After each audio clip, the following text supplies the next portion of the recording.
Jefferson's not giving us a whole lot of credit. You've seen them on the television. You've seen them in the paper.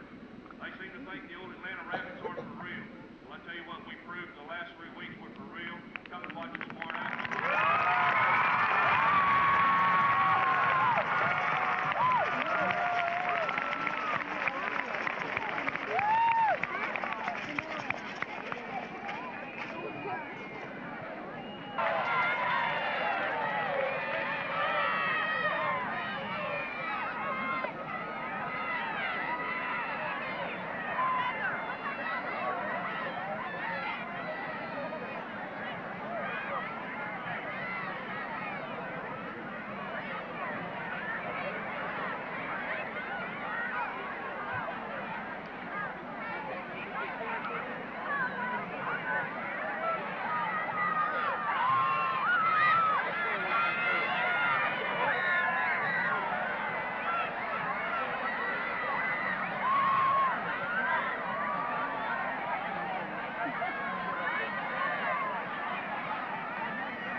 First thing is over there, and then move over here. I think it's over here better. They're going to kill something.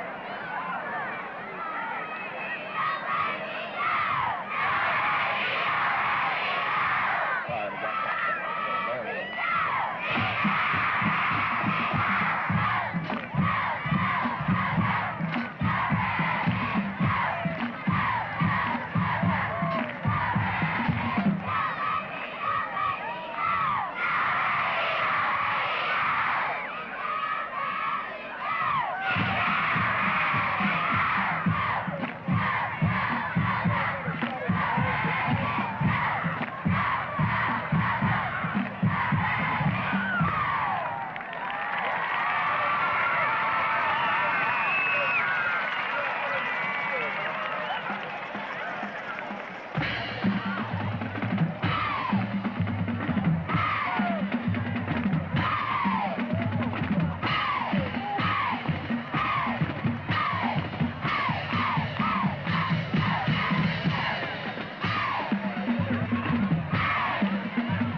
buses are primary and elementary will exit the way they came.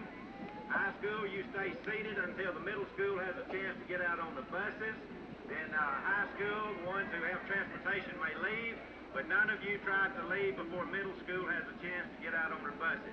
This has been one of the greatest experiences in 26 years of my life to have the facilities like we have and the people in charge and the people and young people. This has been the best pep rally. So thanks so much, and at this time we're going to have our class song. Everybody, our school song.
Last year, we introduced Formula Shell gasoline. It's nice to see so many folks getting a kick out of it.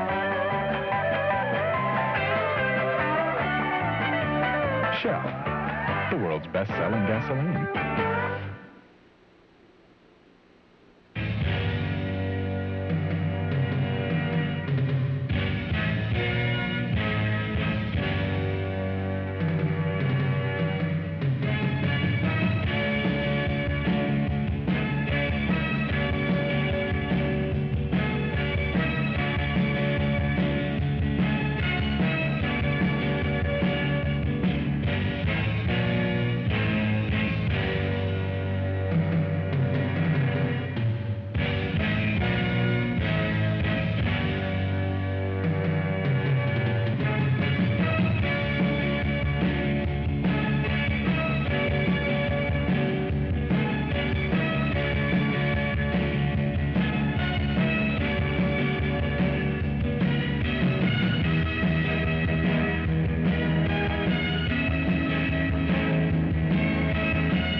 welcome to another edition of Atlanta Rabbit Football right here on AQC TV. I'm Andy Rushing along with Steve. Boy, it's 2 weeks in a row I've blown the name. Andy.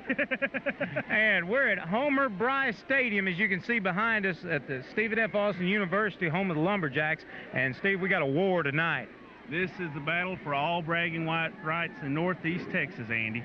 That's right. The Atlanta Rabbits coming in here 12-2, 11-2, and Jefferson Bulldogs coming in a perfect undefeated 13-0.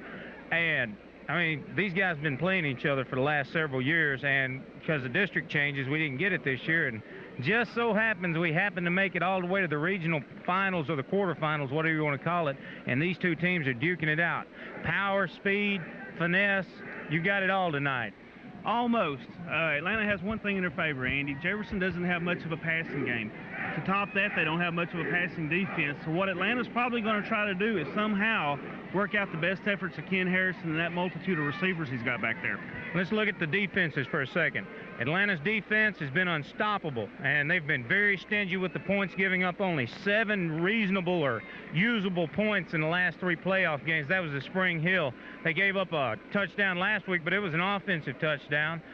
2 touchdowns against Spring Hill, but they were in the 4th quarter, back when there was a lot of substitutes in and all that. So really 1 defensive touchdown that's been given up in the last 3 months, or 3 playoff games. And now we're coming up against an offensive powerhouse. I mean, we've got Duffy, we've got Denmark. These guys have been racking up some impressive yardage the last few weeks, and I don't look for them to stop. They kind of had a rebirth over at Commerce. Right, Andy, but there again, we're talking about size, and Coach Sparrenberg loves to say, if it comes down to the difference between size and speed, he's going to take speed every time. And have we got speed for you?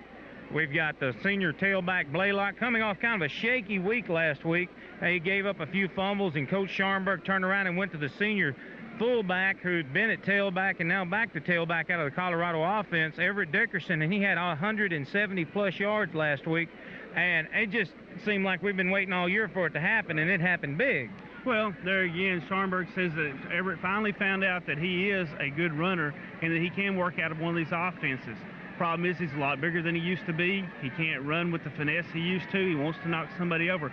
Finally, we've got an offense he can work out of. By the way, Blaylock is a sophomore. Excuse me, what did I say, senior? Yeah, sorry about that. Also, keep in mind, Everett found something last week he seemed to be lacking earlier in the season. That was traction. That's one of the reasons both of these coaches got us here at Nacogdoches tonight, is because they liked what they saw. Both teams played well on turf last week, and I'm sure they want to keep that up tonight. And if Lynn will pan over the home side right now, we'll see the other reason we're in this stadium. Folks, we've still got 45 minutes before kickoff, and this is who's here right now. This is a great showing for the Atlanta side. It's drizzly, it's rainy, and generally it's nice and cool out here, about 60 degrees, 58, somewhere around in there. It doesn't look like the weather's going to be too much of a factor, although it might make the ball just a hair slicky. Otherwise, it looks like a perfect night for football. No doubt, Andy, and as a matter of fact, I think one of the first things we're going to see utilized here is going to be a kicking game.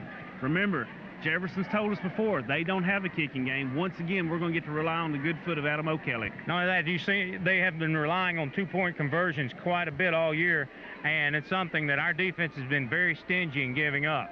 Bulldogs, senior-laden team, they're huge. They got a massive line, 300-plus pound players, 250. They've got it all the way across. It's going to be our speed against their weight, and I'm looking for a good match tonight, Steve. 2 things to look at, Andy. If we have to, we can always put Coach Scharnberg out there head-on-head with Coach Bennett. I don't know which one outweighs the other one, which one's stronger. I'd like to see that. But go back to this. We didn't get to play either Linden Kildare or Jefferson in the regular season this year for the first time, and nobody can remember when. We lost last year to Linden Kildare 24-7. We beat them this year 24-7. By the way, what did we lose to Jefferson by last year? I can't even remember the score. 24-7. Sound familiar? Let's see what happens, folks. We've got a barn burner coming down for you. Y'all just kick back, relax, enjoy the show tonight. The Rabbit crowd's getting into it, and we'll be back with the kickoff right after this on AQC TV. Get it? I think we're pandering. Melanie Thompson Insurance, located at 102 West Hiram in Atlanta.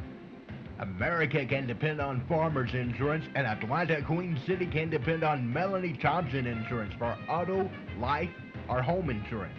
That's Melanie Thompson Insurance, located at 102 West Charm, Atlanta. Call her at 796-7403 or 796-5853. America can depend on Farmers Insurance, and Atlanta Queen City can depend on Melanie Thompson Insurance. Atlanta Rabbits coming out of the hole first, the home team. Getting ready to start this 3A blowout, slugfest, head rocker. And just out and out bashing. Steve, we got us a good one getting ready to start here. Rabbit cheerleader, they got the spirit line down here. You see all the Rabbit fans lined up out there. A lot of them went down on the field. They're letting some balloons off tonight. They've got those fans that the Booster Club and folks got together and made up this week and last week. Both are holding for them, and here they come, Steve. That looks like number 12, Ken Harrison, the quarterback, leading the way out with them. They're going to come right on out, Andy, and stage up and get ready to go in at one time like the team they are.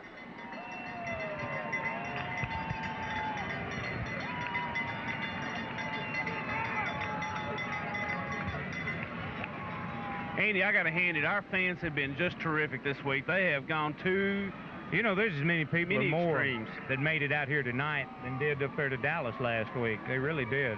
Jefferson's got a good crowd over there, too. It looks like a quarter of Marion County sitting over on the other side of the stadium. Saturday night football. Look at that, Destination Texas Stadium. Gentlemen, start your engine. Here we go. Here they come. And the Rabbits are on the field, and I'm sure we'll sit through Jefferson doing the same thing. Go through their pregame paces, running the length of the field. And Steve, there's a lot of tension down there tonight. I mean, both these teams know what they're squaring off against out there. There's got to be a lot of pressure on these young men. A lot of pressure, more so on Atlanta than Jefferson, I believe, Andy. Jefferson's already won their state championship several years back. For Atlanta, this is breaking new ground all the way through.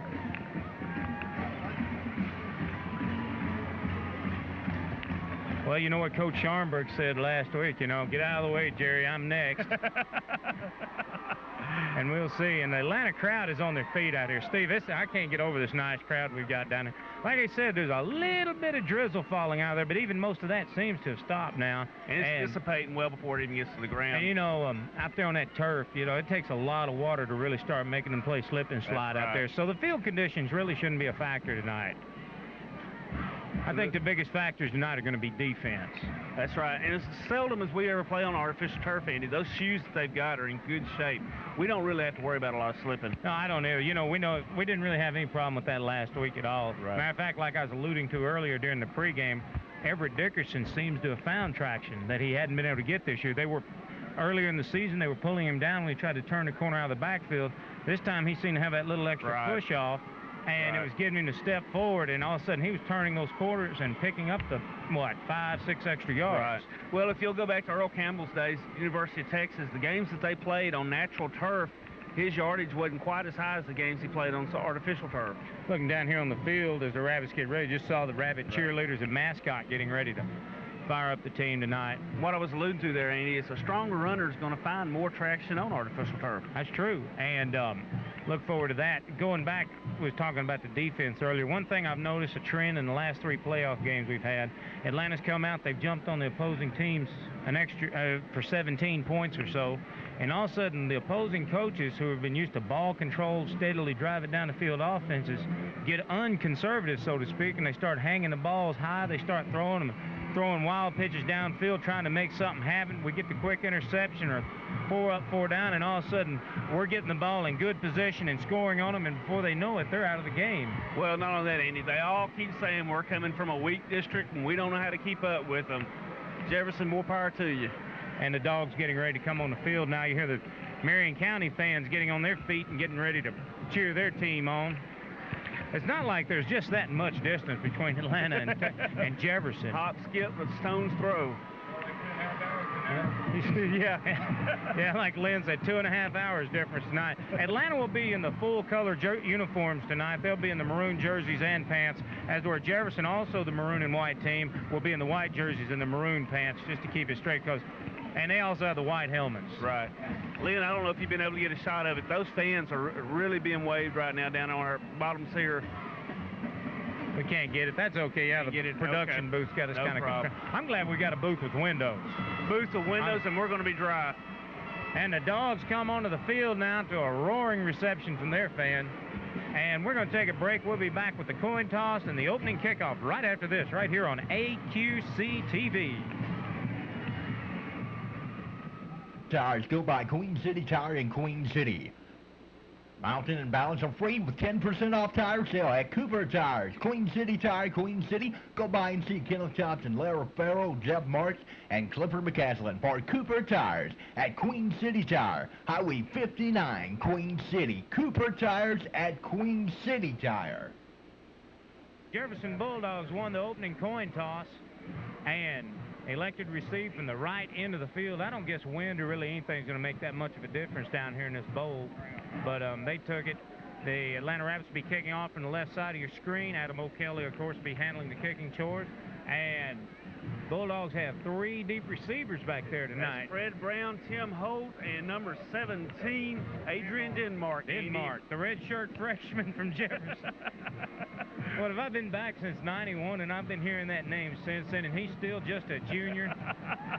Son, that's blue chip written all over that helmet. We'll get another chance at him next year. Here we go. Mr. Goodfoot coming down. It's up. It's going to be at about the 19-yard line. Brown's got the ball. Oh, and he's pushed out of bounds at just about the 29. That's where the referee's going to call 29-yard line. And, Steve, this is where a test of wheels begin. That massive Jefferson offensive line lining up against our smaller but yet quicker defensive line. We're going to have starting the defense tonight for the Rabbits as usual. Mikael Justice and Marvin Oliver inside at the tackles. Donnie Hunt and Randy Garn will be handling the outside chores.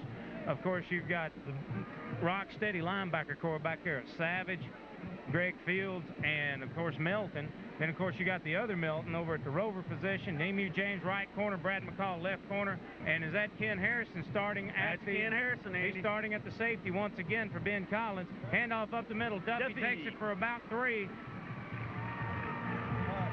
Hunt made the tackle there, Andy. And that is a lot of fullback to be coming there. Donnie Hunt in on the tackle. All right. About a 4-yard pickup there for Mr. Duffy, Andy. So the Rabbit defense going to be tested early. And Steve, this is an I formation running back. They're bringing the twin splits out in order to keep the Rabbit secondary at bay. So you've got to respect the pass. And they're going to try us on the outside, Pitch Andy. to the right. And they got him deep for a 1-yard, well, actually a 5-yard loss. Mr. Melton. Original first down marker. Oh, yeah. Mr. Melton and Mr. Harrison on the tackle there, Andy. Ken Harrison coming down from that safety. Is that mobility and speed or what? I mean, when you're... That's mobility, speed, and I got to get him. When your safety is making tackles into their backfield, you know you've got a good safety. So this is definitely a passing down. They're going to mark it right there at the original line of scrimmage on the 30-yard line. Twins to the right, split left. They're going right over the middle. Oh, he's under pressure, and it's caught. And, Steve, we've got problems. Andy, that was a busted play that should have never got back. Well, Steve, give their quarterback credit. He had about 10 rabbits in his face, and the secondary bit in on the sack. And when they did that, all of a sudden the Rabbits are in trouble because there was nobody out there covering the wide receiver. And I believe that was Holt got the catch. And so the Rabbits go from what would have been a nice 4th down to a 1st and 10 from just about the 22-yard line in the defense, or 32. I was looking at the other marker, yeah. 1st and 10 from the 32, and all of a sudden their backs are up against the wall against a very good offense. 38-yard pass play, Andy. That's something we didn't expect them to come out with maybe the 3rd quarter. Secondary celebrated just a hair early there, maybe. That's right. I formation, twins out. They're going to stretch our secondary. Up the middle, Denmark gets and up. he breaks through into our secondary, and he's good for a 1st down. 2 missed tackles. What do you get, about 11 yards on that one, Andy? They're going to mark it close. It depends on where they get his knee. Right there. And they're calling for a timeout and looking for a measurement. Well, even if it's 10 yards, that only gives him 5 for the night.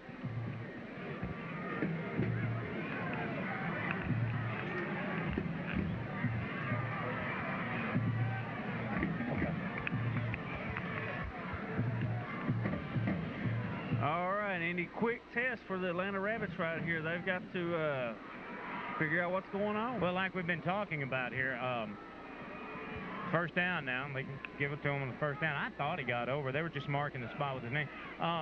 We've got Oliver and Justice in there at the middle line and the tackle position. They got Everett in there now. Everett Dickerson lining up that left defensive tackle. McHale's at the right. And, Steve, they're just trying to outsize them. And McHale jumps. Oh! And I think that McHale is going to get popped for his first offside. I don't know, this Andy. year. Usually they go ahead and let the play go. Let's see what happens here. They're pointing against us.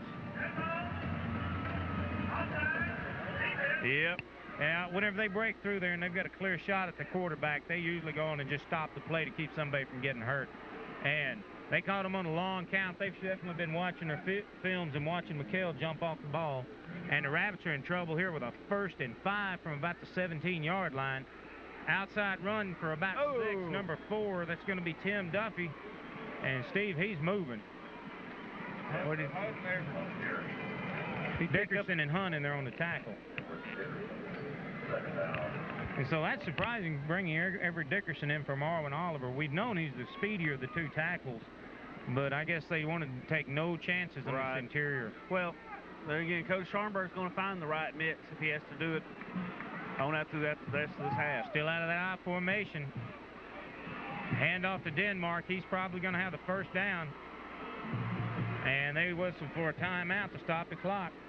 And they move the chains. They're moving the chains without even asking. And the spot is going to be just across the 10-yard line into the 9. And so it's 1st and goal now, and we'll see what they're... And you know this is 4-town territory for Jefferson, Steve. No field goal game, really. That's right. That we've seen. Now, they may have somebody over there can put one in from this far, but it's going to be tough.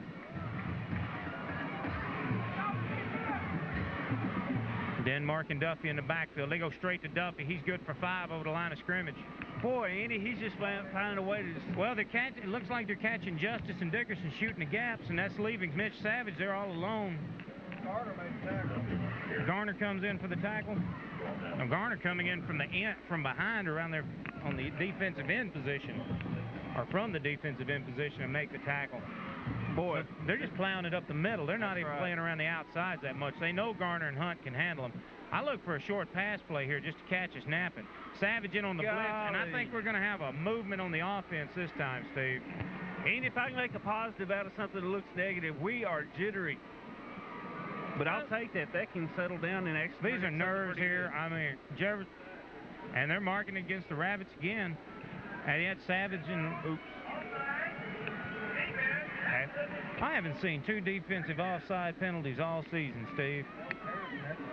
And Ken Harrison on the safety Harrison blitz. coming all the way in on the safety. They had them lined up there at the line of scrimmage. Now, Ken and Savage were just dogging that middle, looking for the quick strike, and it caught them napping twice in a row, but you can't fault them for being aggressive. 2nd and goal now from just about the 3.5-yard line up the middle, and I don't know if he's going to make it. They're saying he got over, and the Bulldogs are up 6-0. Ooh, 8:09, Andy. They've already got one on the board. 8:09 to go. And the Bulldogs take it right down to us. But, Steve, let's give credit where it's due. They had a very big pass play there on a 3rd and 11 that caught our secondary coming in. Well, really a busted play, and it was just the catalyst. Defense made a couple of mental mistakes down there on the line of scrimmage, and it just cost us. Ready for the kick? And it's going to be good. Now, you mean they had a kick? Oh, yeah, and it would have been good from 25, 30 yards out. Dogs on top, 7-0. We'll be back with more right after this on AQC TV. Experience color at its finest. Barfoot Jewelry has 2 gemmatologists on staff and has made a positive and distinct step toward the colored stone market. Barfoot offers fancy colored diamonds, all colors of garnet, sapphires, tourmaline, and much, much more. So come by Barfoot Jewelry, 703B, West Main, Atlanta, and let us introduce you to color, custom color. Quarter action here, 7-0 Bulldog lead, 8:09 to go in the first quarter, and the Rabbits are in an uncharacteristic hole here, Steve. Uncharacteristic for the last several games, Andy, but remember way back there were a couple of games when we fell behind early. And so we'll see what's going to happen. Good boot. They're going to our secondary, or our receiver. Blaylock's got the ball, Steve. He's up the middle, and he's going to be across the 30-plus yard line for some good opening yardage, and the Rabbit offense gets a chance to come back. You know, I was talking to someone earlier in the day today, and they said the mark of a true champion is what they do after they get behind. That's right, Andy. And this team showed a lot of character all season, a lot of poise, and I don't think we're going to have a lot of problems with that tonight. This offense knows how to score. We said earlier, we don't think we can keep Jefferson from scoring. They're a class ball team. They're a state caliber ball team, and they're more than capable of taking it to us. I formation, same formation. And we're testing them early. And Steve, that pass went nowhere. I don't know if that was a blown route in case he ran too far or what. Harrison really didn't get the ball all the way over to him. Yeah, he had plenty of time to throw it, too. Just jitters, Steve. These kids they're wound up tighter than a drum tonight. Collins coming in now at the wide receiver position. And Kidd checks off. All right. We got another chance here. High formation for the Rabbits. That's Dickerson at the fullback. Blaylock in the rear. Harrison at the quarterback. Dog's a little jumpy. Harrison drops back. He's got pressure around the side. Over the middle. That's Jeff Fouts. He got the first down. And he ran with the ball, and Andy. He did run. I'm impressed. And Steve, the Rabbits are on the move now. They've got a big first down here. I didn't see any flags. That's always heartening. Jeff Fouts did a good job of bringing that ball right on in. And Kemp did a good job of staying on his feet out there in open field and got the Rabbits a first down just at about the 40, what do you make it, 44.5-yard line. Right. Bulldog secondary is going to have a fun time tonight keeping up with this Rabbit speed. Twins to the left now. Harrison's on the keeper. Blaylock bobbles it, and Everett picks it up. And, oh, excuse me, wow. that was Oliver. Oliver and Oliver picked it up, Andy. And Steve talking about pulling defeat from the jaws of victory. Or vice versa. Woo. Boy, that was a big loss. Harrison just didn't get the pitch off. They had him covered around that sweep to the right, and it cost us.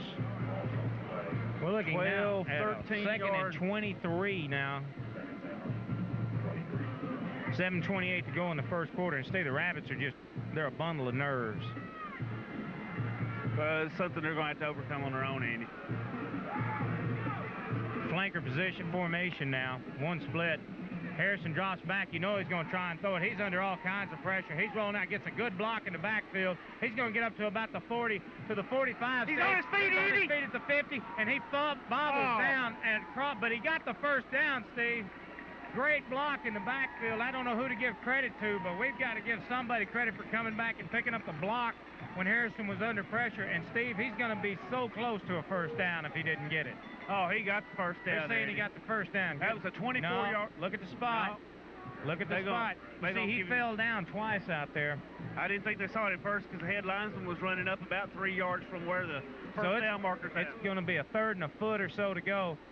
And this is where we see where the offense can handle. Ken Harrison once again making something happen. That was about a 22-yard gain for Ken.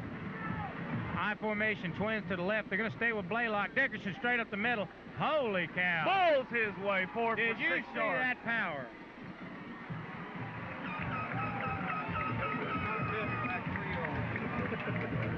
Good hit. Everett Dickerson laid the best lick on that whole play out there as he moved 3 Bulldogs out of the way to pick up a Rabbit first down. And, Steve, all of a sudden the Rabbits are in threatening and striking distance here at the 40-yard line of the Jefferson Bulldogs. And that's got to settle things down on the field. Leadership, that's what a lot of this is. And that's what they've got. These are senior-laden teams. They've got a lot of it. Steve, there should be a flag on that. I can't believe we're not going to get it. As Casey, it was thrown away from Casey. They may have ruled it non-catchable, but whenever he turned around, he had a dog in his face big time. That was Andy. He never had a chance to make it a catchable number ball. 16 out there for the Dogs, I believe. No, what was that, 15? 15. Collier out there in coverage. Now, that's one thing we've talked about the last couple of weeks. A lot of these teams running their tailbacks and quarterbacks into the secondary and having to keep up with our receivers. Coach Scharnberg staying with the I formation. And we're going to get an offsides, and that's going to be against Casey. And it's going to be 2nd and 15.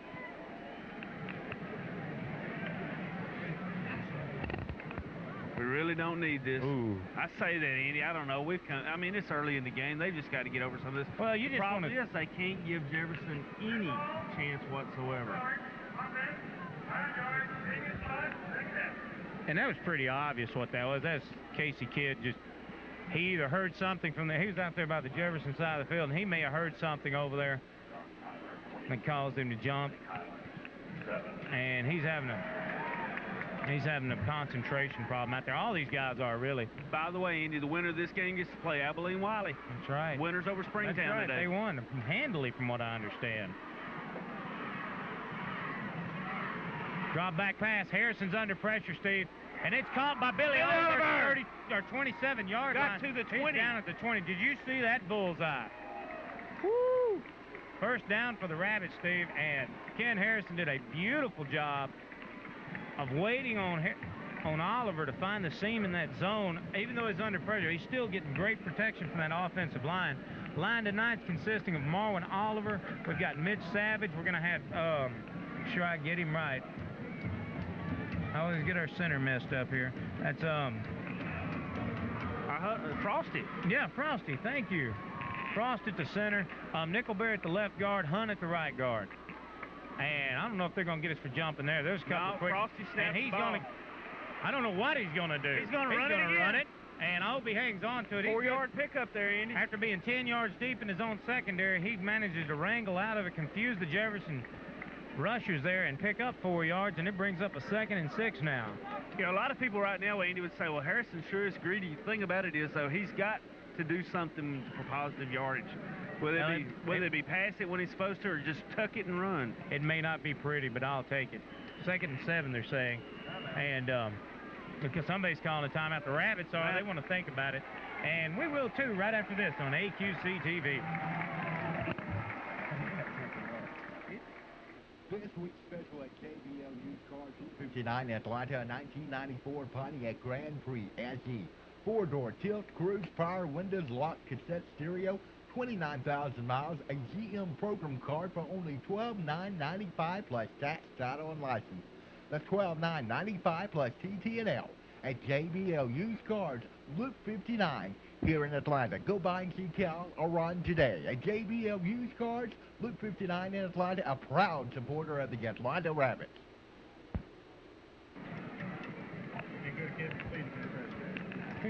Yeah, he had some running room through there. He had a great hole opened up by that offensive line, and he did squeeze through there. Still, what we're seeing tonight is him getting the extra 2 and 3 yards he wasn't getting earlier in the season. I think the turf has everything to do with it.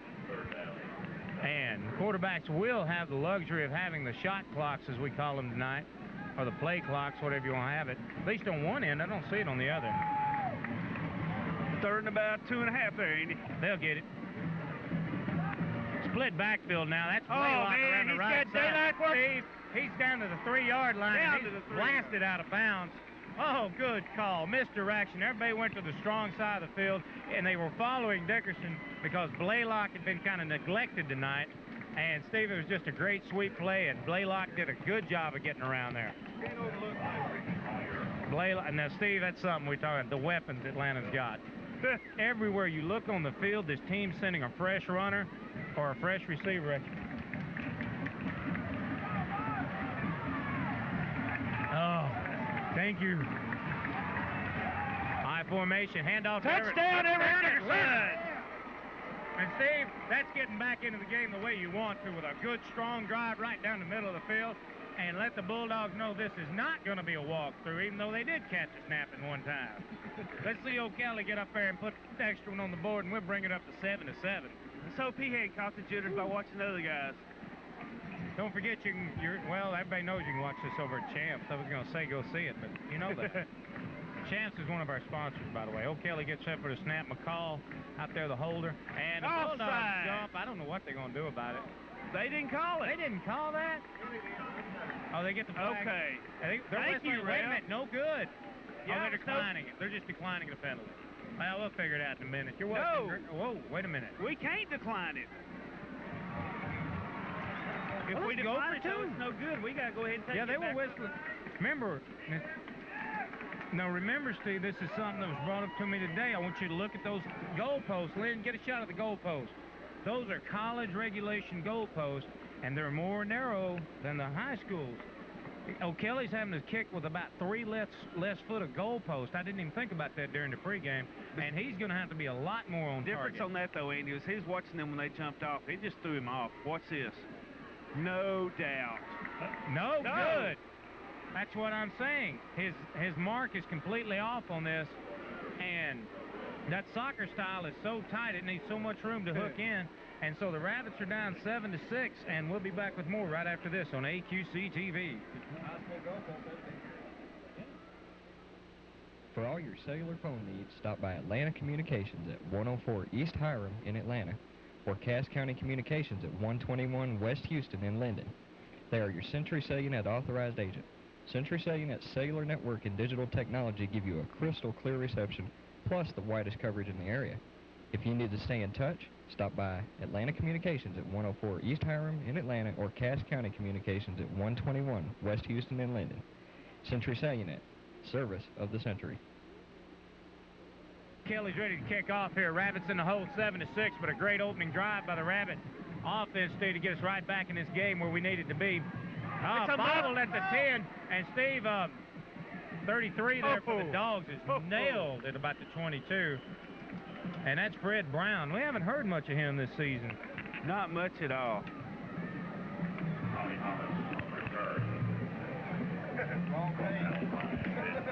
There's a good reason why we hadn't heard much of him this year, Andy. He plays for Jefferson.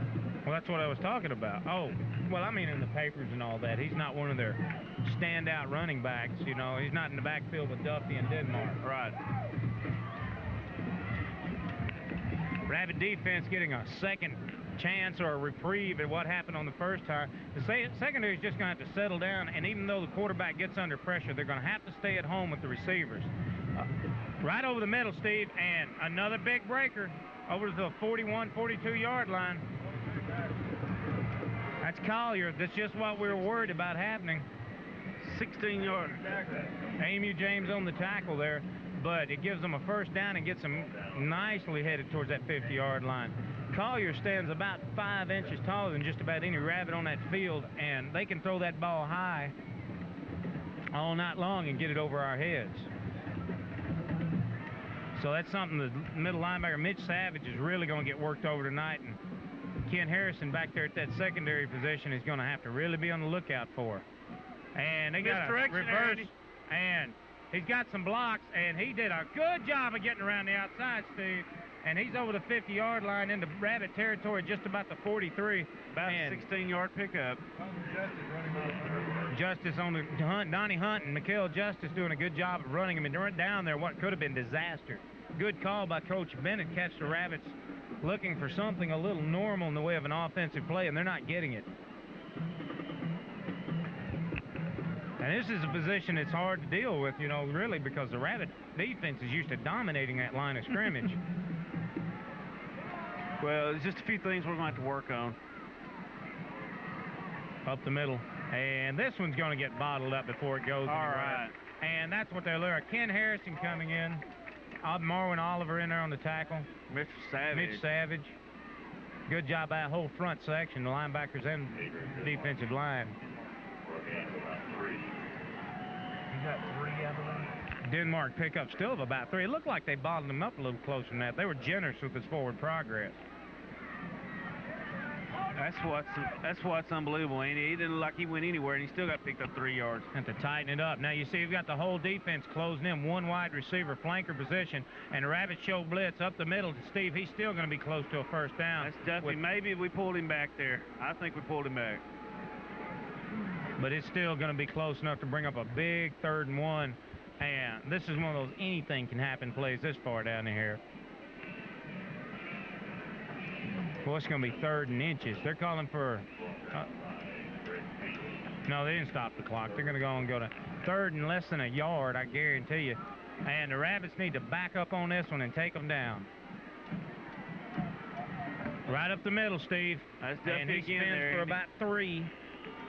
And he's across the 30-yard line. And the Rabbit defense once again looking at a Bulldog offense threatening to score.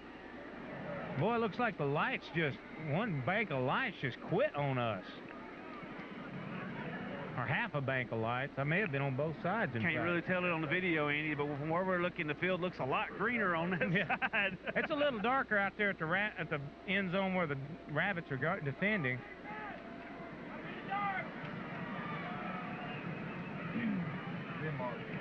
Denmark on the carry for about 3 or 4, and Steve, we're consistently giving them 3 and 4 yards up the middle.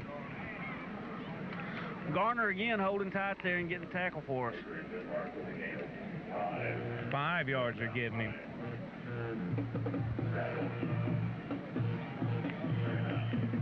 .151, 140 something to go in the first quarter. Rabbits back on their heels, 7-6. The Bulldogs are on top, and Steve, this is shaping up to be an offensive showdown right now. Rabbits show blitz over the middle, and once again, that pass right over the middle to Collier is complete for a first down to the 15-yard line, and they cannot defend that thing like that.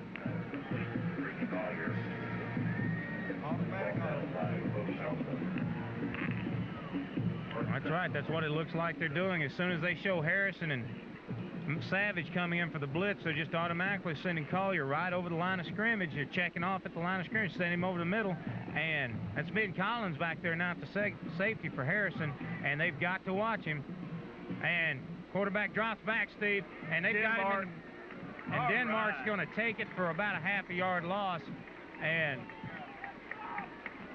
one Milton got it, missed, and one got him. It looked like Chad in on the first hit, and then Cody cleaned it up. It's about time.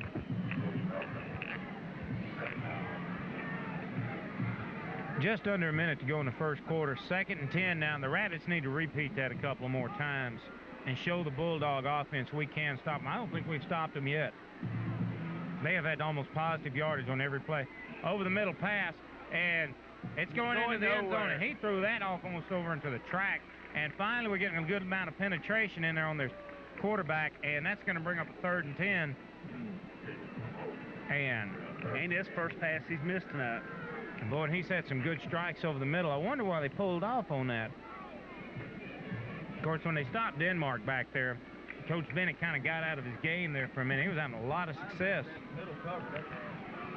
Linebackers had the middle covered. All right. Well, that's what they got to have. Defense is making a big stand here. Now, remember, this is 4-down territory for Jefferson. I don't think they're even thinking about field goal here. And pressure on the quarterback, and no flag in the end zone. That was Ken Harrison back there on the coverage. He was a step behind. I guess that was Collier there, or Holt. And I mean, Garner nailed that quarterback. Yes, he did. Good job by Randy Garner getting there and laying a great hit. And it's 4th and 10 now for the Dogs. And like we said, they're not prone to go for a 30-yard field goal. They're 25-yard field goals. They can. And with these tight goalposts, it's going to make kicking tough on both sides of the line tonight. I formation for the Rabbits now. That's Duffy and Denmark. They're going twin splits, and the secondary is going to be busy. We got it! Touchdown, Jefferson. Incredible catch. Incredible catch by Collier, and the guys are pleading their case that he dropped the ball out there, and drop it. He never really had possession. But they're not going to get the break, Steve, and the Dogs are going to be on top by a score of 13-6 right now, looking for the extra point. And the referee was standing right there. 21 seconds to go in the first quarter, and it's good. And Dogs are on top 14-6, and the Rabbits will get to show what they can do right after this on AQC TV. Super Tires go by Queen City Tire in Queen City. Mountain and Balance are free with 10% off tire sale at Cooper Tires. Queen City Tire, Queen City. Go by and see Kenneth Johnson, Lara Farrell, Jeff Marks, and Clifford McCaslin for Cooper Tires at Queen City Tire. Highway 59, Queen City. Cooper Tires at Queen City Tire.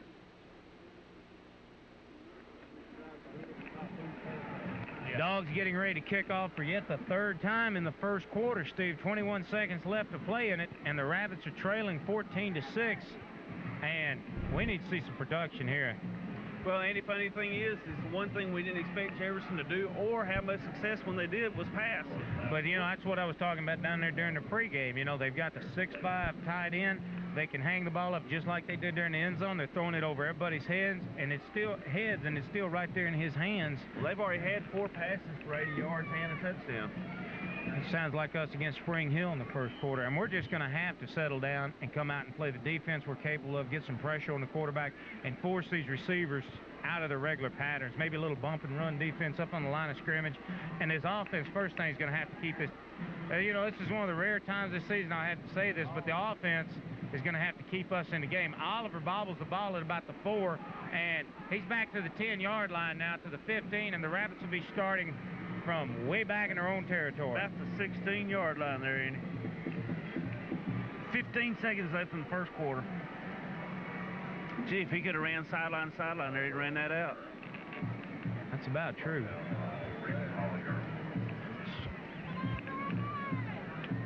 Mikael Justice limping off the field on that play there. And he looks like he's going to shake it off. Coach Melton talking to him there. That's not good. We do not need to see him limping at all. Casey Kidd splits to the right now. That's Billy Oliver going to the left. I formation for the Rabbits. Dickerson fullback. Blaylock in the back. Harrison drops back. He's looking to the sideline. He's throwing deep, Steve. And it's overthrown. Deep? Holy smokes. I think he saw that Casey was covered, so he just went on to let it go, and it brings up a 2nd and 10 now. Man. Coach Scharnberg likes to gamble down there in his own neck of the field and try and make something happen quick. Ben Collins checks in now for Casey. Andy, we're depending on our passing, though, which is something we thought was going to be strong. Maybe we need to do like Jefferson, depend on our running a little bit. I'm not second-guessing you, Coach. Twin splits once again. Oliver on this side. That's Collins on your far side of your TV now. And Harrison fakes up the middle, and this time that goes to Blaylock, and they stuff him back there at the line of scrimmage. It brings up a 3rd and 10 now. Did he not even get one? Maybe a half. Maybe half yard, according to the spot. And that's the end of the first quarter. And the Bulldogs 14-6 lead over the Atlanta Rabbits will get us into the second quarter right after this on AQC TV.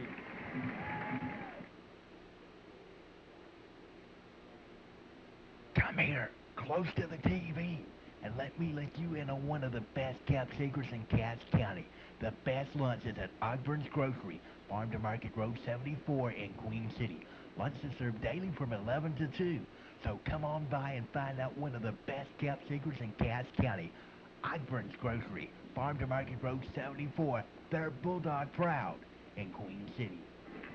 Second quarter getting ready to start here. Tonight's game being brought to you by the aforementioned Price Hardware, JBL Motors, Ogburn Grocery, American National Insurance, Champ Pizza, Rushing Pest Control, Queen City Tire, Barfoot Jewelry, the Citizens Journal, Atlanta Communications, the Shell Food Mart, National Insurance, Melanie Thompson Insurance, and a bunch of Rabbit supporters I'll work in here in a little bit. Boy, y'all added a lot of them. Colorado offense, Twins to the right. He gets Everett around the right side for some protection. He's looking downfield, Steve, and he's going to be caught in the backfield. He's throwing over the middle, and this could be intercepted, and it's just dropped. Casey Kidd had it right there in his hands, and Steve, I don't know what else to do. I don't know either. Casey, for the first time, had a pass in his hands tonight. And we've got a Rabbit laying down back there. Timeout being called by the official. I believe that's Harrison. And he took a good lick back there at the 10-yard line. And he's getting up slow, but he is getting up. And, Steve, these Bulldogs are putting some massive pressure back on him, but they did a good job of bottling up our receivers and not giving them anywhere to throw. And he thought he was going to commit to the run, or I thought he was. And then all of a sudden he throws back over to Casey across field, which is a hard throw to make. Coach Ford out there with Ken now getting him off the field. I think Ken's just sitting there going, I can't believe this. He took a shot there to his hip there. You can tell by the way he's kind of limping a little bit. He broke about 4 possible tackles and had one guy hanging onto his shoulder at the same time he's trying to get the ball off. But that Colorado did open him up some more time, and I'm pretty sure we're going to see that back in there again. They're going to have to do something, and one thing they're going to have to do right now is when Jefferson gets this ball back is get this thing or get a hold of the Jefferson Bulldogs and stop their offense. Oh, almost a bad snap. And it's bobbled. Let the ball at the go. 50, at the 40. And Fumble! Golly, we didn't get it. and what do?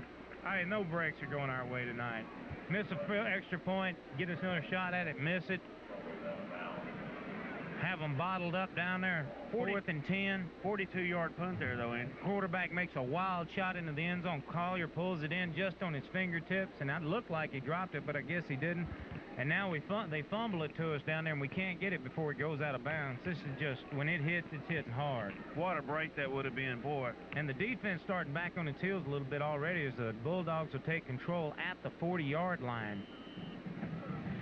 And Andy, that's what we're probably going to need to wake us up is just a real good turnover. Now watch to your right side. They've got splits. James and Melton split off there. Up the middle. Right there we go. And Denmark's good for Duffy. Denmark. I thought it was Denmark. They're good for about 3. Garner, Justice, and Savage in there on the tackle. And Steve, and there's a dog down on the field hard, too. Tit for tat. And Steve, that's what we got to do. We got to stop this thing in the trenches and force them to start getting out of their that game looks like plan. a lineman. And he took a good lick down there. Number 55, that's Stanley Tunstall. Sinster. Sinster? Well, Tunstall Sinster. Well, he'll have to come off the field for at least one play anyway.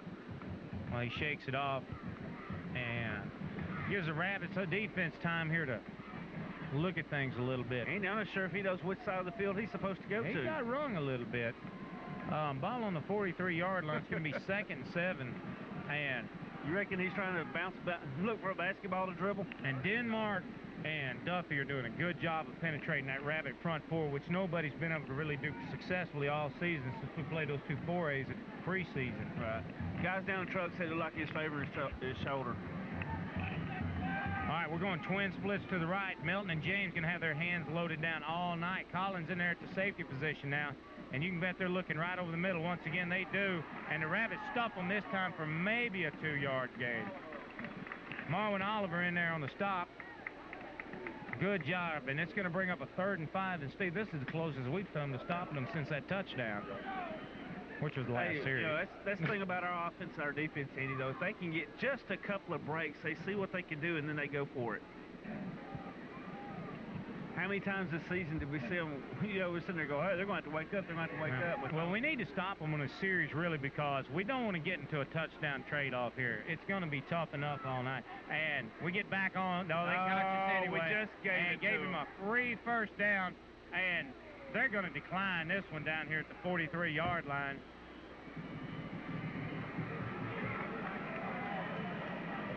And I didn't see Ricky Collier once again stinging that secondary, and they caught us off sides, but they're going to decline it as they get the ball in Rabbit territory at the 43-yard line.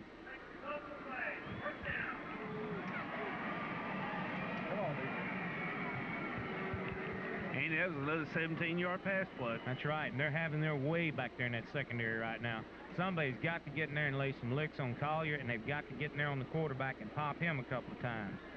That gives them 97 yards passing already. And they're coming out of a straight-off formation with 2 wide receivers. Blitz. They're showing blitz. Here comes Collier. Come on, Brad! And Brad McCall was just... I think they're just throwing that away. Brings up a 2nd and 10 now. Nothing else you can only hope. You know, Jefferson isn't that fast. They haven't been able to outrun us, but the mass they've got out there, the strength of their players is just incredible, and they have outpowered us in a lot of plays tonight. And we'll see what the endurance factor is later on. We need to stop them here. We need to get the ball back, and we need to force some things to happen. I formation, twin splits to the left. Jefferson's got a 2nd and 10 now. Defense playing in close. And there's a reverse pitch out, and this time it's going to work big, Steve. Oh! And Brad McCall came in along with Ben Collins and shut that one down, but it's still going to be right at the first down marker, and that's twice tonight they've bitten on that. And you reckon Coach Ben? Number 24, 10 Holt over there taunting our sideline. Did they throw the flag? No. Well, it drew his coaches way out to the middle of the field, though. They're calling him off now. They need to get him off the field. I mean, if they want to start... Oh! He's got one telling him a good job, another one getting berating him. Yeah. It's like, don't do that no more, but just don't let them see you do it. And that's going to be right at a first down. And if it's not, they've had no trouble at all picking up the short yardage, and I don't look for him to stop here. He's short by about a yard. About a yard, yep.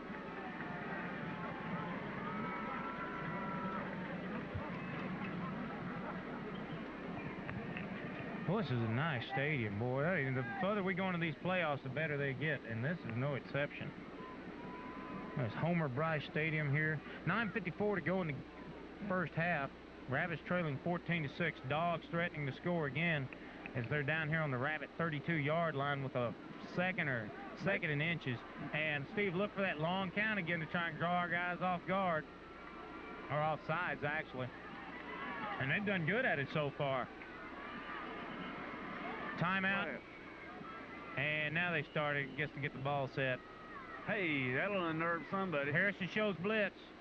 He's up the middle. He's good for the first down, and that's just about it. Close to a late hit there by Cody Melton. I don't know, Andy. I think it's going to be close. Let's wait and see. 31 Cody Melton coming in on a decidedly late hit. Our line versus their line. Let's just wait and see where they put that ball. They stacked it pretty tight. Are they showing fourth? He didn't. No, they're going to call. They're calling for a timeout and a measurement.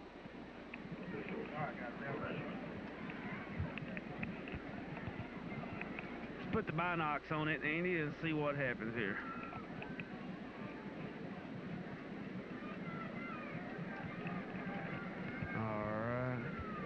Oh, it's going to be close. It looked like his progress may have gave it to him, but I don't know how these referees are spotting the ball. Denmark and Duffy have definitely been the benefactors of some very good he is spots. short by another yard. 4 down territory for sure. Gut check for the Rabbit defense. Savage comes in with the set from Coach Melton. And Steve, one thing they've got to guard against here and all others really is Jefferson setting back on their heels and catching somebody deep. That's right. I mean, you've got to guard over the middle, but if they get Collier over the middle, that linebacker throws stacking the line, it's going to be tough. Looks like Everett Dickerson in there in the defensive tackle position now.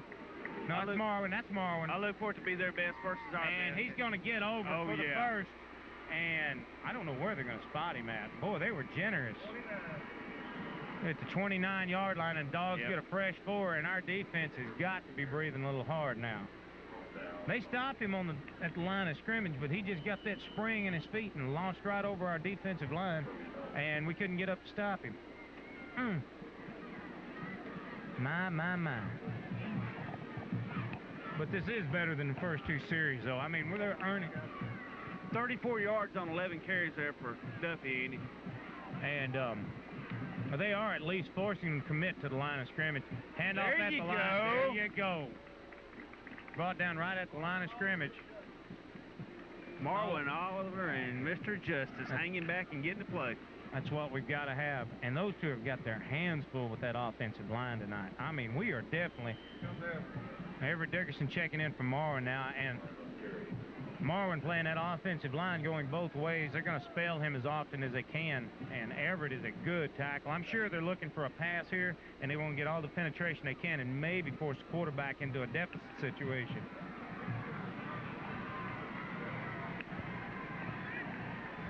Staying with that I formation. Flanker blitz. Quarterback's got all week to throw over the middle. It's caught between 4 Rabbit defenders. He's still on his feet, and he's brought down at the 10-yard line. And what do you got to do, Steve? That was a bullet pass. It was right on the mark where it had to be, and the Rabbit defense just... they couldn't handle it.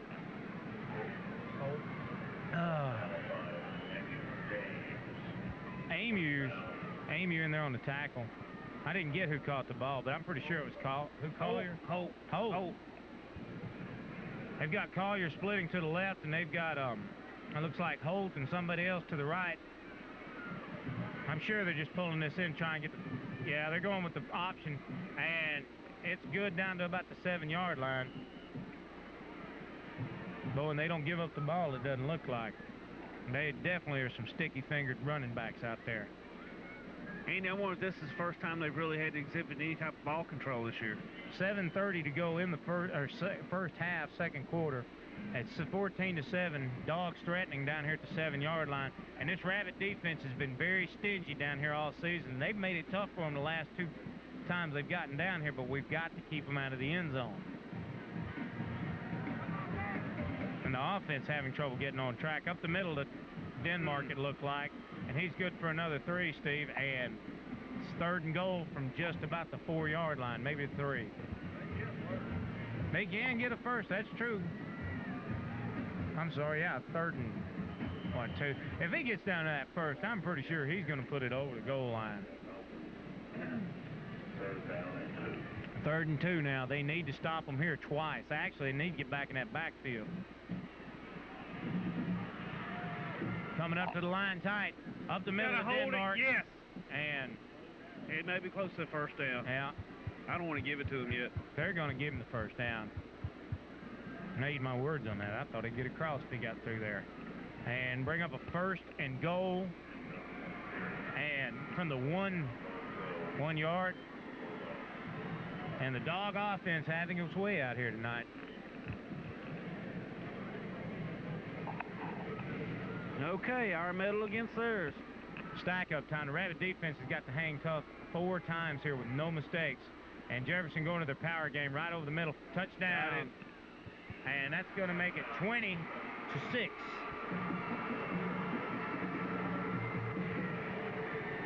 Number 4, Mr. Tim Duffy.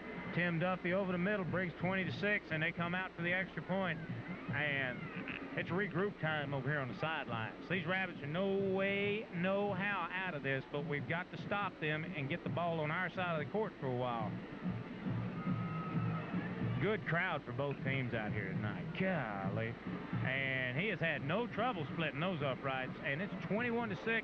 Rabbits in the deficit. We'll be back with more right after this on AQC TV. At the corner of Highway 59 and 96 in Queen City, Champs is the place to go for great pizza and fun. Every Monday and Tuesday night, go by for the Champs Pizza and AQC TV pizza party beginning at 6 p.m. Watch the official broadcast of Queen City Bulldogs football on Monday, followed by Monday Night Football. On Tuesday night, watch the broadcast of Atlanta Rabbits football, all on their new 27-inch stereo TV.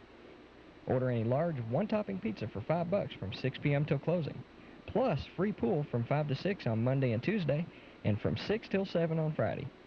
Champs also has a lunch buffet Sunday through Friday from 12 till 2 for only $2.99. Stop by Champs Pizza, located at the corners of Highway 59 and 96 in Queen City. Ball, no, 22. Number 1 kicker. Somebody's setting the ball for Jefferson, and we're going to get a kickoff here. That's Oliver and Blaylock back for the Rabbits. And, Steve, we need offensive production here quick. Justice comes off the field now. What's to say they won't come up with an onside kicker, though? Now, that's a big change for Colt Melton. Justice must have hurt his ankle or something because they've got him off the field now in the kickoff. I guess he got hit last time pretty hard. And they're going to drop this one right in Billy's lap. And he's going to take it at the 5. He has a little trouble getting on track. And he's taking a running step, Steve. He gets around the 30, and he's going to be tough to the 40 or the 38-yard line, 37-yard line. Great return by Billy considering where he started from. It was beautiful. Andy, I saw an open spot, and I was hoping he saw it. He was running hard, too. I mean, he lowered those shoulders down, and he had gold line on the mind. I wish he had our bird's eye view up here to go by. 6:06 to go in the quarter and the half. Rabbits need to get some offensive production and give that defense, or the bulk of it that's not on the field, a rest and let Coach Melton make the adjustments he needs to. And you've got, looking down here, Justice Fields and Cody Melton down here taking a break on the bench. Up the middle for about 2. That went to Everett, and they were kind of looking for it. He got a little tripped up. Maybe 1. Boy, our spots sure don't seem to be as far-reaching as theirs when they go to put that ball down. Now, something I was going to say a minute ago, Andy. Remember Harrison was shaking up on that last offensive play we had down there before we punted. Looks like he's all right, though. Yeah, keep in mind, this is still where no Rabbit team has gone before. Oh, we played out here Oliver last in year. motion now. Drop back pass. Harrison looking way down, and they're going to give it to him. They ain't going to give him nothing. He earned that. Billy Oliver down there close to a first down. Well, actually close to it. Yeah, bring up a 3rd and 3. Boy, I thought he was further down than that when he caught it. That's something I've been waiting for Coach Scharnberg to do, is go to that sideline pass and nickel and dime him to the outside and open up the inside running game. I'm sure that's what he's trying to set up. Bashy Noel checking in now for Billy Oliver. 3rd and 2. This is an important 3rd and 2 here. They need the first down. They need to keep that Jefferson defense on the field. They need to give our defense time to regroup a little bit, let Coach Melton look at a few things, make some adjustments. Pitch to Blaylock around the right side, and he's going to be first so down, close. Andy. Oh.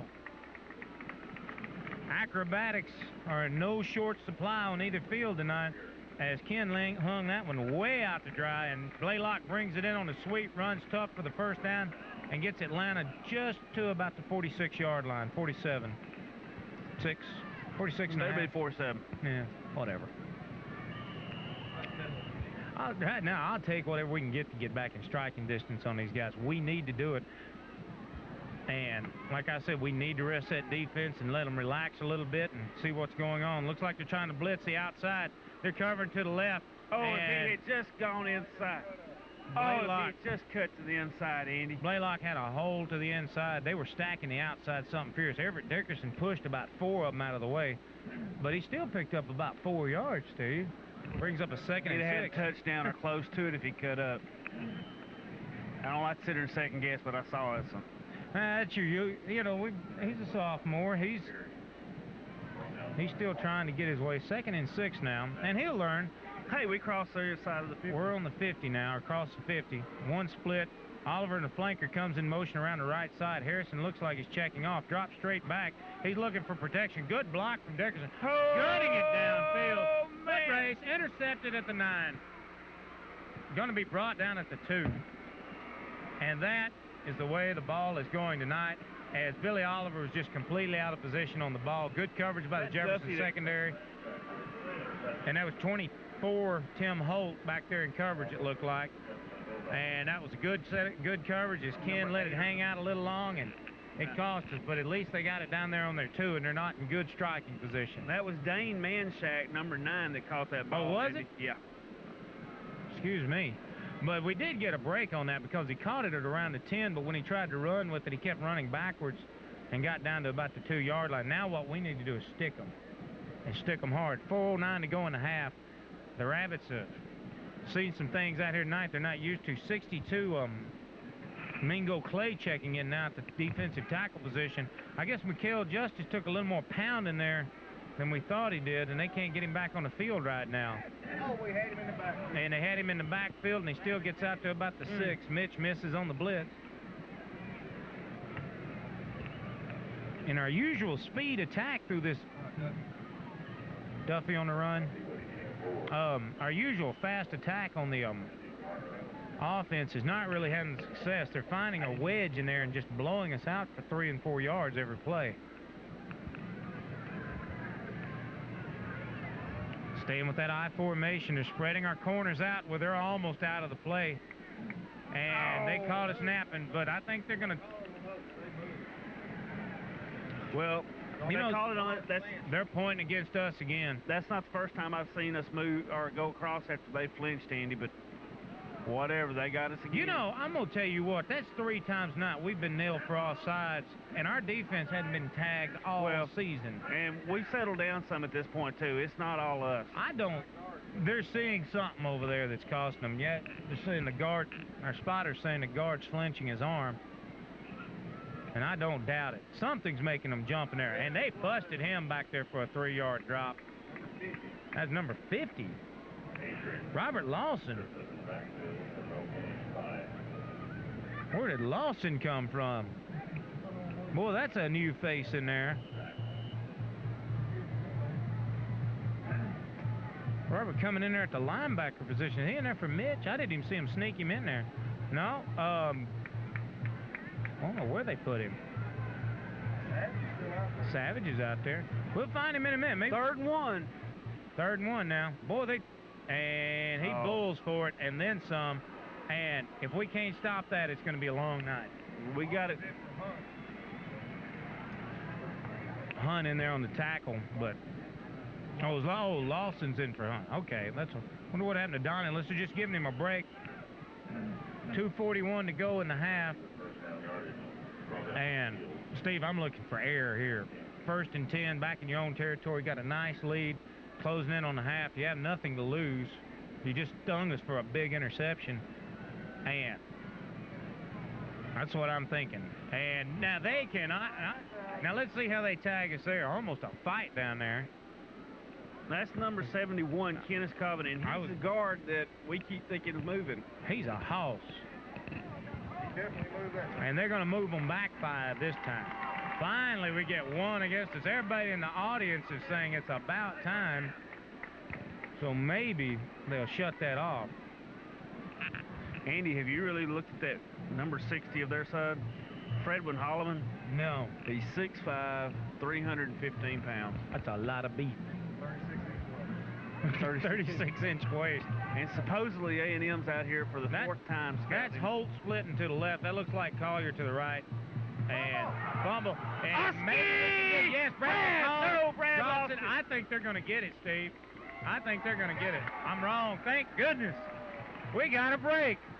We got a break. Let's see who comes over that ball. Boy, Brad scared me when he lost it. Mingo Clay coming all the way from that tackle position in there to give the Rabbits a big play as somebody got down there and laid a whop on Denmark.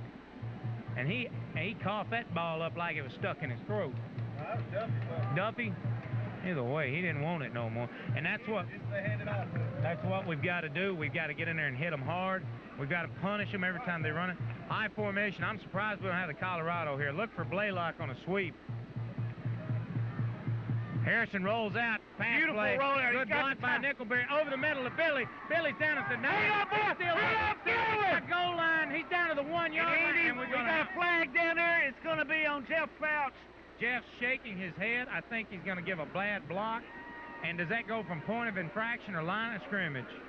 It'll have to be the point of infraction. Anyway, that's 10 yards. That's going to go almost back to the original 1st down mark. And the Dog fans are applauding. What else can happen? Slipping against us. And it probably just happened. There wasn't any way of stopping that. God. Boy, they were just so excited to be down there. There's a minute 47 left. Now, keep in mind that was a 1st down play. Regardless, we're going to have a 1st and something.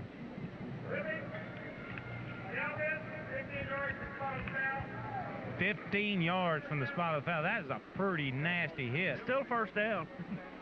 And actually, we gained 5 yards on the play. No, it's 1st and... Now, how can that be? 1st 5. Okay, They should respot the ball. Marked it off from the 4. Okay, but they still should have respotted the ball because he got... Well, never mind. I don't see how they did that. That was a 1st down. It should have been marked as a 1st down. Whatever, 1st and 5. We'll take that just as well as 10. Blaylock's around the left now, Steve. He can turn the corner. Run, He's going to get the 1st down. Now about the 7-yard line. And, Steve, now the Rabbit offense is doing the punishing. And the Rabbit fans are on their feet. And this is what we've been needing to see. Get this team back into the ball game mentally and emotionally.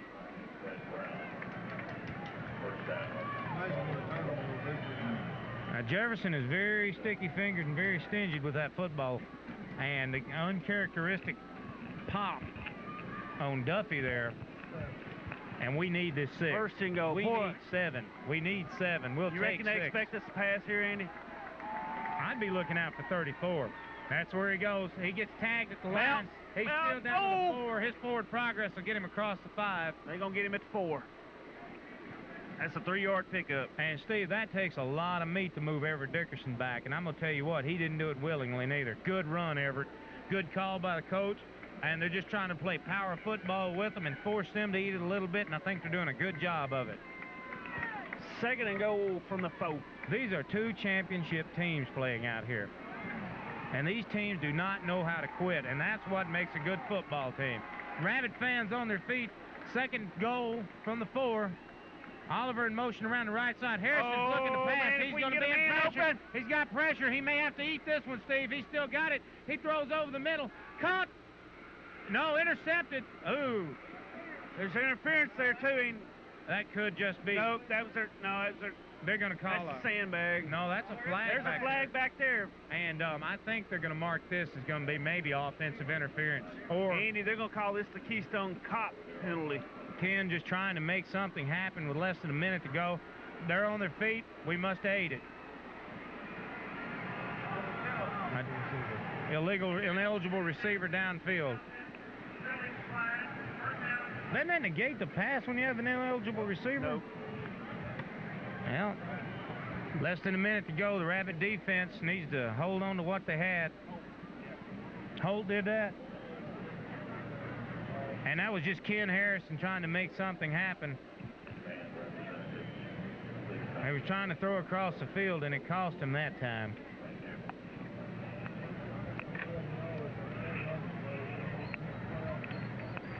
And Steve, we're really in good shape that they brought him down, because there was only a couple of people back there to stop him after he got it.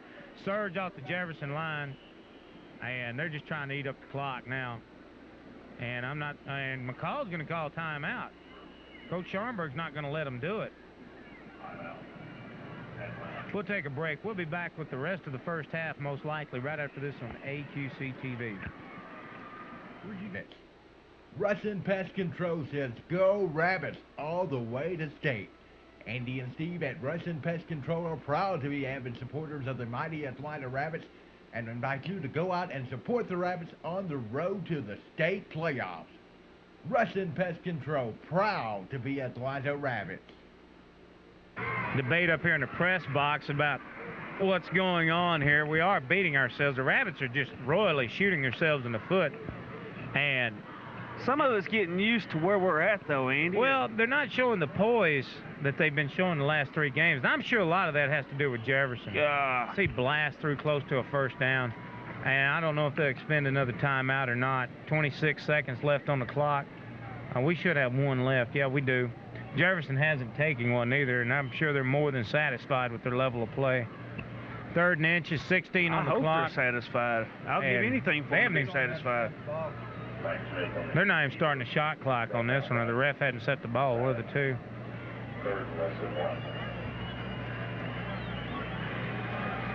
And that's it. End of the first half. The Rabbits trailing 21-6 to the Jefferson Bulldogs. And Steve, you got to look at the first half and say a lot of it was just jitters, nerves, however you want to call it. And a very good Jefferson Bulldog team who came out and has taken advantage of every little slip we've made.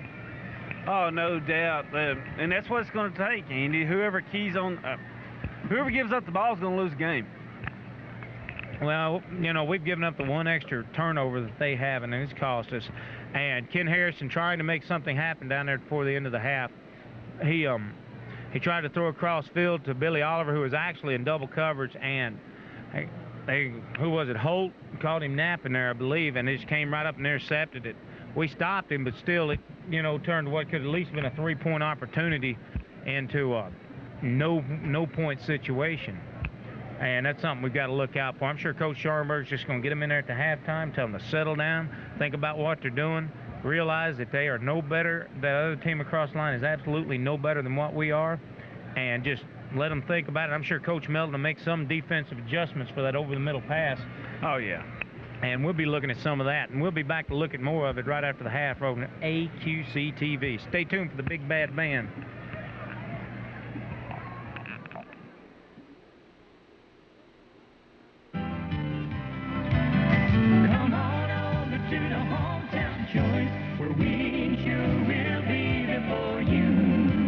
Hello everyone, I'm Jerry Griffin.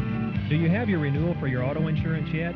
Did it go up again? Are you fed up with it? Then call me, Jerry Griffin, at 796-8676 for a free quote. You see, American National is dedicated to keeping the rates low and the service high. Maybe your company is raising your rates to help pay for earthquake damage in California or a flood in the Midwest. Is that fair? I don't think so. folks, 1994 has been a record year for American National, and it's not because of rate increases. So call today at 796-8676 to find out why your friends and neighbors are changing their auto insurance to American National with Jerry Griffin. Come on over to the hometown choice, where we ensure we'll be there for you.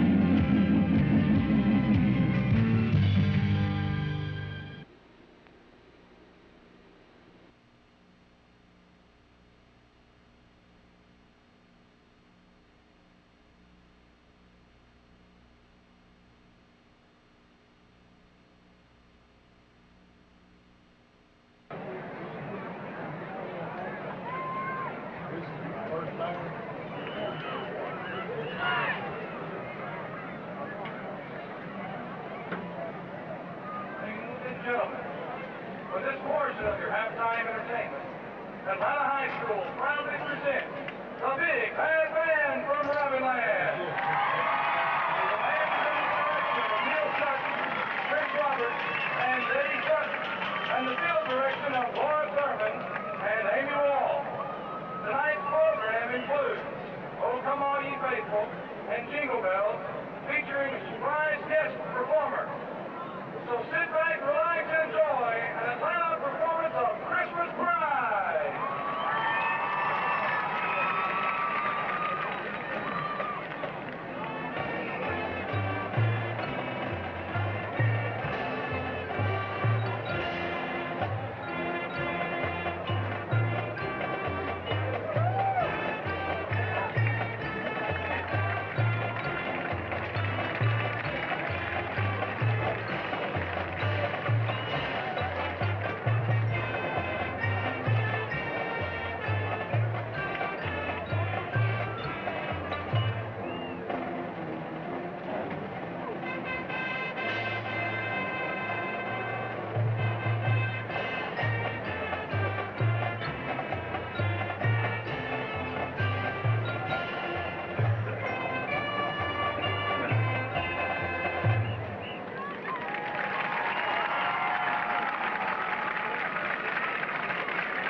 Big Band from Rabbitland, brought to you this season by Jerry Griffin and all the fine folks down at American National Insurance.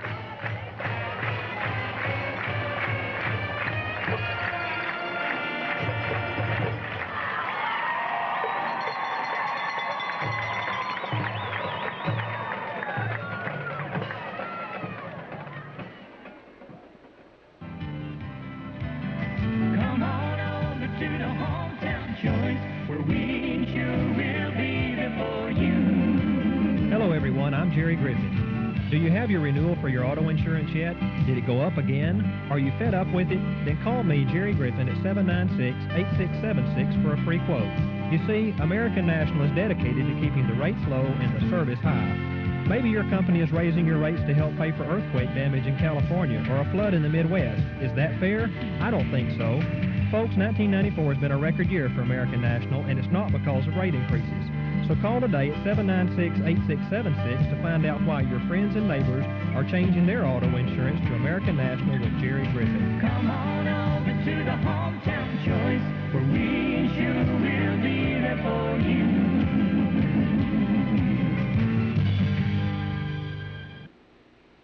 This is to be state champs. That's not asking much. That's a nice thought. And as we get ready to start the second half of play here at Homer Bryce Stadium in Nacogdoches, Texas, home of the Stephen F. Austin Lumberjacks. And Atlanta Rapids facing a 21-6 deficit at the hands of the Jefferson Bulldogs. And Steve, you know, I walked down into the crowd there a little bit and heard everybody talking. You know, one thing I keep hearing is we're shooting ourselves in the foot. We're making mistakes. We're not that bad. This is a good team we're playing here. And they are laying some licks on us. They're executing offensively when they have to. They're capitalizing on mistakes, and their coach is out there calling the right plays. He's done his homework on the film, and they've caught us in some spots that we've known been kind of weak or hedgy all year, and they've capitalized on it. Our job now is to come out after that drumming we took in the first half and come out and make the adjustments we need to, outrun them like we've been doing everybody else all year, get our speed into work, force our big guys to start playing catch-up instead of taking it to us, and make the most of this second half and see if we can't come out a winner. No doubt, Andy. At the moment, Andy, it looks like they're beating us a little bit statistically, which we have actually kept a lot closer than I thought we would. They're 227 total yards to our 153. Here they come. On first downs, they've got 14, we've got 8. But the big difference is in the passing game. We've got just under 100 yards total pass, and they're at 125. We never expected, or I say we, I never expected them to come out passing like they have. Maybe it's because they didn't think we would. Well, I confess a little guilty or whatever. I read the newspapers. I'm seeing Jefferson's not a big passing team. They haven't been predominantly all season. They haven't had to pass that much. They've been taking their power running game there, buddy. Coach Bennett knew that we've got a front four that you just cannot consistently run on, or front seven, counting the linebackers. You can't consistently run on. He knows that. We've showed it down here tonight. But he's done one thing no one's really done that good all year, and he's mixed it up. He's caught us looking over the middle. I said that earlier in the game. Ricky Collier, he's 6'5". He's a head taller than everybody else on our team, and they're getting him over between our linebackers and our secondary, and they're hanging a high pass up, and they're letting him pull it in. That cost us one touchdown right there. 4th and 10. They threw it over. Amy or Brad, whoever's down there on the coverage, just couldn't get their hands up high enough, and Collier just brought it right on in, and it cost us a touchdown. Something we've got to be looking to defend. I'm sure they're going to make some adjustments, but one thing we've really got to do is get back in that back there in the quarterback's face, lay some licks on him, take Denmark and Duffy, take the defense to them too, and Andy, I'm looking at something I haven't seen all season. What? Coach Scharnberg has a headset on. He has one on? I take that back. He's out there talking. We're so far up here no, in the crow's nest, I can't tell them apart. Somebody does. That may be Big Ben. I can't tell. No, that's not him. No. That's I can tell now the hat rides so much lower on his ears than it used to. That's Coach Pines with it on. But Coach Scharnberg's out there talking to him. I'm sure, I wasn't in there, but I'm sure he told them, look, guys, get out there, relax, stop making the mental mistakes, get over the pregame jittery mess, and play your brand of football. You can beat these guys. You're as good a team as they are. Just go out on the field and prove it. 21-6 is not a deficit that can't be overcome quickly. Oh, no doubt. But the thing we've got to do is stop their offense. And our defense has had us in the game all year. And I'll look for no different tonight in the second half. We just got to stop them, and they have got some hosses up there on that offensive line now. Oh, when you're looking at a couple of guys at 256 and then one at 315. You know, the lightweight out there is 200 pounds. Right. And that's just, I mean, that's hard for our guys. And Mikael Justice already hobbling out there a little bit. That kind of worried me, but he seemed to be able to play. Mingo Clay's come in doing a good job for us walking in there for Mikael. We saw number 50, Robert Lawson stepping there at defensive end for Donnie Hunt. I'm sure Coach Scharnberg just wanting to spell some of these defensive guys going both ways. Lawson got back there and did a good job of wrapping up and making a tackle. Is he the one that caused the fumble? Yeah, he did a good. I didn't know who got that. Well, we give credit to Robert on that. And something we need to do is just keep going. Now, we should be receiving the opening kickoff here in the second half, and that's something we need to get our offense out there. Mr. Savage out there taking it for us. And that's 71, Kenneth. Is that right? Kenneth Coben. We've gone on that one before. I'll take the word. We're glad to get rid of them just so we don't have to worry about these names anymore. Rabbits taking it from the right side of the field. Jefferson will be kicking off, and rumors of their kicking game demise have been just slightly overrated. Well, part of it, Andy, though, is they really haven't had to kick. I mean, but they've got a straight-on kicker. That's true, and it helps on these smaller goalposts on the college field. Bring back O'Kelly. 2 shots at an extra point. I haven't seen him miss an extra point all season. Just one. And he's missed one, and that was a fluke. And he gets out tonight. A little bit narrower goalpost. I don't know if it's throwing his concentration or his focus off, but he misses it once. We get a penalty, shoot it again, and this time he misses again. So, you know, now at some point we may be looking at going for 2. So Mikael's back out there. Man, they're just spelling him, giving him some rest. He's stretching that calf out. It may just... We need him more now than we did in the last quarter. I'd like to see him get his hands on that ball. Jefferson is showing a lot of poise tonight. They're saying they're going to play ball with us. They're kicking it to our deep men back here, which is something nobody's really wanted to do. That'll be Oliver and Blaylock back there. And there it goes. Squirter right to Oliver. He handles it at about the 12. Boy, he wants sets to take his wedge. one back, He gets a little running speed. He's up to the 31-yard line. Still a good recovery. Andy, I've never said this, but I wonder what had happened if just once he went down the sideline with that. It'll be interesting to see. Coach Scharnberg talked to him earlier in the year about staying with his coverage because there was once or twice he did try the sideline. And the wedge was up the middle, and the hole was there. They looked at it on the game tape, so now they say, follow this guy.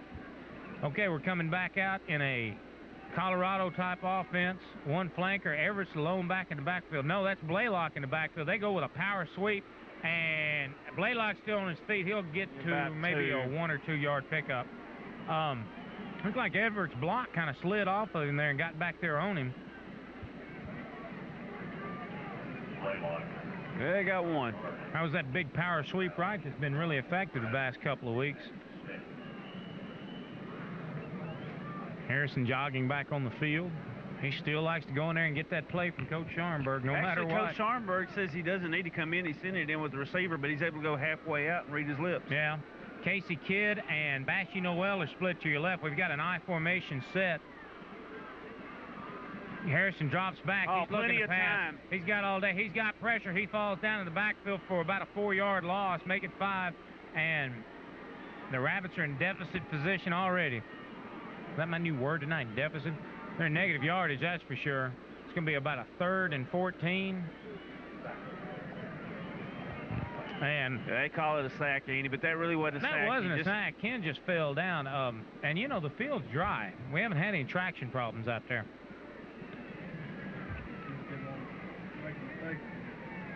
I'm sure I'm sure he's still letting him, kind of reeling over that interception there at the end of the half. That's what I'm going to say. Which would you rather have, the interception or him falling down to one knee? I mean, he's going to try and make things happen. Drop back pass once again. He's looking over the middle. He's got all day. Casey, double coverage. Casey just misses it through his hand, just a little overthrown. A little slow getting up to it. And he's all right, but it's going to bring up a 4th and 14, and the Rabbits will be forced to punt it off to Jefferson Bulldogs. 4 up, 4 down. And the Bulldogs offensive machine gets set to roll for the first time here in the second half. We knew coming into this game it was going to be a hard-fought battle, and it has been. It will be continually. O'Kelly back to punt now. Jefferson has single man back there for the return. He's got some pressure. Oh, they just barely. He waves off the fair catch, and that's Holt. Where did he take that? About 20 or the 34-yard line, 33-yard line. Pretty good kick there for O'Kelly.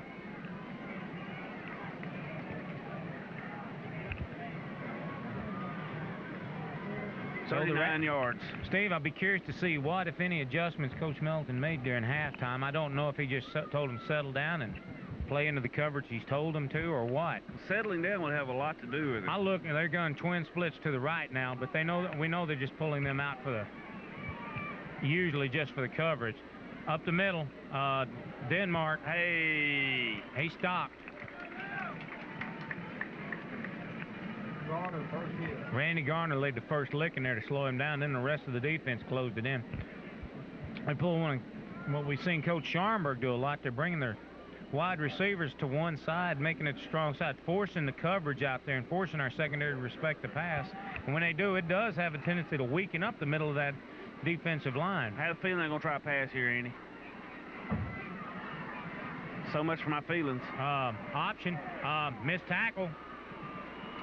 That Cody back there missed a tackle with what would have been negative yardage, and they're going to bring it up close to a first down at about the 42-yard line. Donnie Hunt's still not out there.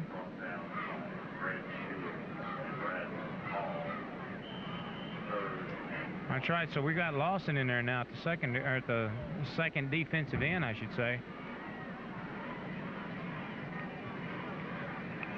Andy, it looks like we're still trying to tackle these guys high, and as far as I know, we're going to have to go low. Here we go now. Defense sets up. Melton comes around the end. Oh, I think he's denied. I think they're going to deny this one and force Jefferson to make a big decision. Jefferson's saying they got it. Okay, and the referee's saying they got it. Boy, that forward progress has been a blessing to those Bulldogs tonight, and we haven't got a lick of it. So, 1st and 10. Once again, the Rabbits failed to stop them on 3rd and short, or 3rd and anything for that matter. You know, we've only... Mingo's in there. So Marwin Oliver, so I guess Coach Scharnberg trying to make sure that offensive line has all the rest they can. Mingo's a very good tackle. Blitz showed by Savage. Reverse again. And will we bite? That should be a clip back there. Well, this Jefferson clipping, so it doesn't count. As one of the Jefferson receivers just pushes our tackle straight to the ground. And that makes it hard to tackle when you're getting nailed like that. It's going to be a 2-yard pickup. And, Steve, one thing I like, though, our defense is a lot more feisty out there right now than they have been. They're not taking this. And they're giving up inches instead of yards now. Well, they kind of know where to go. It's playing a team that's actually got a lot of weapons. You've got to be watching to see where they're going to go. Actually, they're playing a mirror. This is almost in a lot of ways, you're right. I mean, if both of them suited up in the same color uniforms, you couldn't tell who had the ball a lot of times. Here we go. Get Quarterback on the option. Right. He is just nailed after maybe a 1.5-yard figure. I see Chad Melton in there. And Randy Garner came across. No, that's McHale getting up off the 6'2". That's Mingo Clay. Good job, Mingo, staying at home there. He likes that name.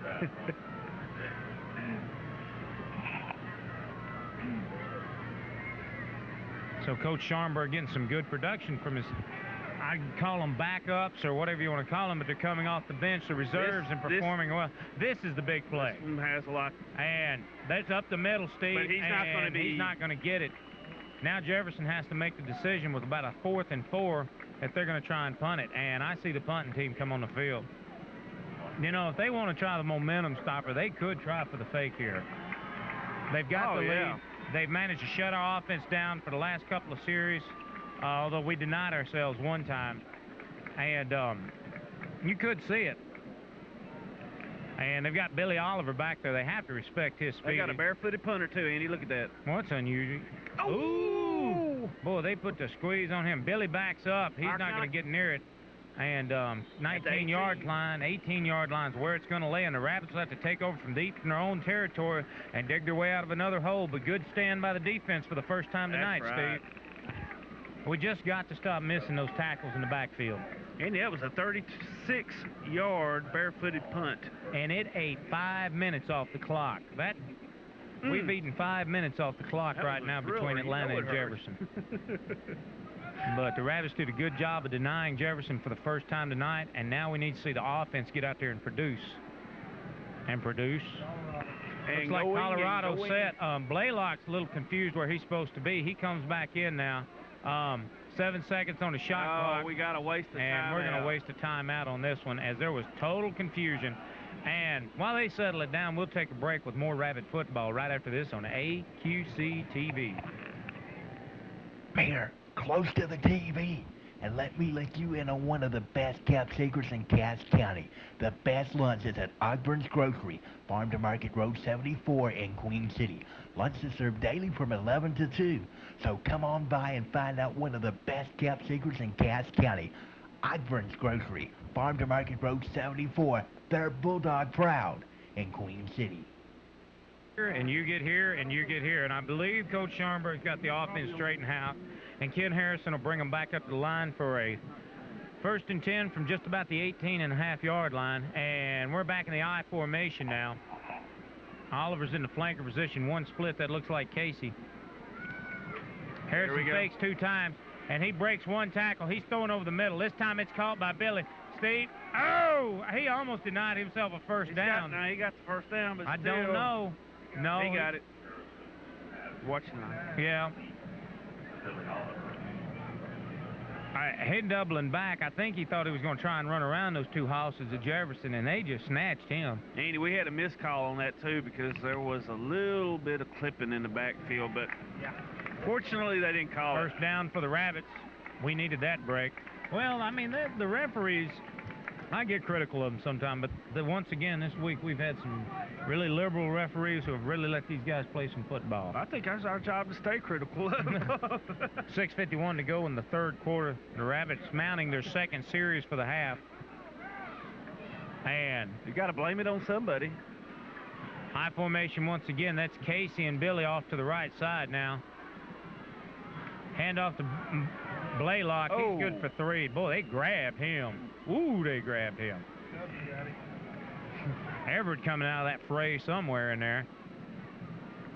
Tackled by his counterpart. But that's the kind of play we need to have. We need to have the up the middle. We need to give them what they've been giving us. I'd like to see the Colorado come in there and maybe give Cal Melton a chance to grab that ball. Now, look at here. Blaylock splitting to the right side in some kind of flanker. We're still not lined up. And they're still not getting straight. Jeff Fouch comes around the left side. There's 5 seconds. He's going to have to snap in a hurry. There he goes. He got it off. I don't know how, Steve. It's a busted play almost from the get-go. Billy just misses it. Boy, Tim Holt from the Bulldogs came right over the middle, Andy, playing from nowhere and just barely missed making an interception. That one was just over the outstretched fingers of Billy Oliver. And now we're looking at a 3rd and about 7 as Coach Scharnberg trying a couple little gadget plays there to get us back in. Now we see Cal Melton coming in. Casey Kidd coming in. Andy. That's just something they probably hadn't practiced too many times this year. Yeah, it was a misdirection play. They had 4, I guess they had 4 motion wide receivers. They might have even drawn that last play on the left. Now we're into a single backfield. 8 seconds left to go on the shot clock. Harrison sets the line. He fakes a good fake to Everett Dickerson. Gets a good block. He's throwing over the middle, and he just flat overthrew Jeff Fouch. And he is down. Oh, he is nailed. Now, where's the roughing on that? There's the flag out there. Flag down. And the sad thing is, Andy, Jeff Fouch got out of the way, and he was the intended receiver. That was just over his hands. He was way down there. We had enough. Even worse. Marwin Oliver's down on that play, too, and he laid a good tackle. Even worse, Harrison could have probably run for about 15 yards. Somebody's down out there. I can't tell. That's one lineman. I can't tell who. It's Donnie. But Jason Banks is coming in for him. So we're going to get that's Donnie Hunt who's getting up after breathing hard. Frost, excuse me. Sorry, Donnie. or get the personal foul call for roughing the passer, which was rightly so. That's 1st and 10 now. It's a 15-yard penalty plus the first down, and Jefferson gets tagged for a little indiscretion there. If I might say so. Glad to see Frosty get up, though. Yeah, we're going to need him back in there. Your wind leaves you a lot quicker on the artificial turf when you fall down on it. Colorado. All right. Colorado set. Hunt centering. He can do it. Hey, good fake once again. He's ready to throw. He's got all kinds of trouble in the backfield, Steve. He's throwing across field. He's got 2 open wide receivers, and Casey's still on his feet. Steve, they just about hurt each other. And the crowd down here just, they don't know how to react to that, but it is a first down, Steve. Like I said, like on that first touchdown drive we had, it's not pretty, but we'll take it. Under 6 minutes to go in the third quarter, Ravis driving for a desperately needed touchdown. I don't know how he caught that. I do know that if they hadn't collided, there were 6 points waiting at the other end of that reception. Sad thing is, I thought they were going to fight over it before the ball got there. Yeah. Coach Scharnberg staying with the single-back Colorado-style offense. And he keeps faking Everett. This time he goes straight to him. Everett cuts the corner. He cuts run over him, He bulls for 6. Boy, we need to see a whole lot more of that. Now, Ken's kind of limping as he comes to get the play from Coach Scharnberg. He must have took a hard hit back there.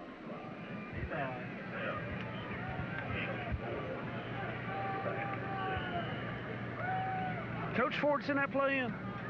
I'm not sure. Colorado, Ken Harrison doesn't seem to be lacking any mobility now.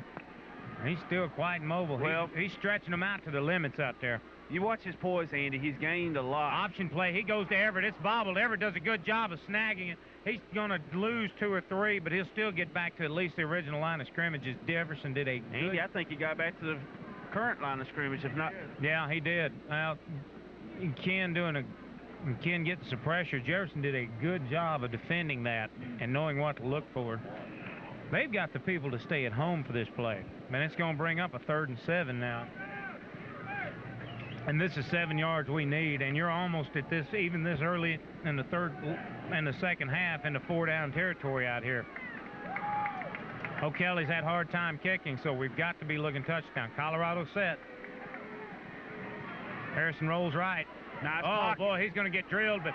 Cale Milton! Come on, Cale. Stay on your feet, Cale. Good job down to the 9-yard or 11-yard line. 10-yard line. 11-yard line.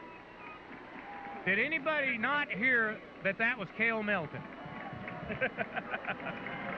And a rabid crowd, as you can hear, is on their feet. All right. Now, Steve, that was the best executed play I think we've had all night. Oh, yeah. Just as he needed to get it off, Harrison did. There was a little bit of a moving pocket there. But let's give credit. I mean, the play was designed for Cale to float over the middle in between the zone coverage, and he did it. Now we're staying with the Colorado at 11 yards. They can actually get a first down. Go straight to Everett around the left side. He jukes 2 or 3. He's going to be brought down for about a yard loss. Blaylock's in. Cale's out. Thing about it, Andy, Harrison is taking a lot of hard licks. We've got to protect him a little bit better. Jefferson's defense is really a lot faster than I thought they were going to be. That front 4 of theirs is huge, and they're quick. These guys are matching up just about even. They are giving us exactly what we've been giving everybody all year. Well, we need our people to really stand up and cheer now. That's right, and they're getting it over here. Split backfield. There goes Blaylock. Fumble. Now, his knee was down. There we go. Wait a minute. Let's see which way they call it. It's our ball. It rolled out of bounds before. His knee was down. Now, his knee was down back there where he hit, but they're calling this a big loss. All right. Time to jump on the no-no men. Now, I don't know. Well, Coach Ford's not sitting over there eating their ears off, so it must not have been too close. That or he knows he's going to need them later on. Now, that last 3rd down I said was huge. This is bigger. I lost 6 yards there, Andy. Colorado offense. Everett's the lone back. Jefferson plays up close. Harrison's got pressure, but he's got time. He's over the middle, and touchdown! How did you do that?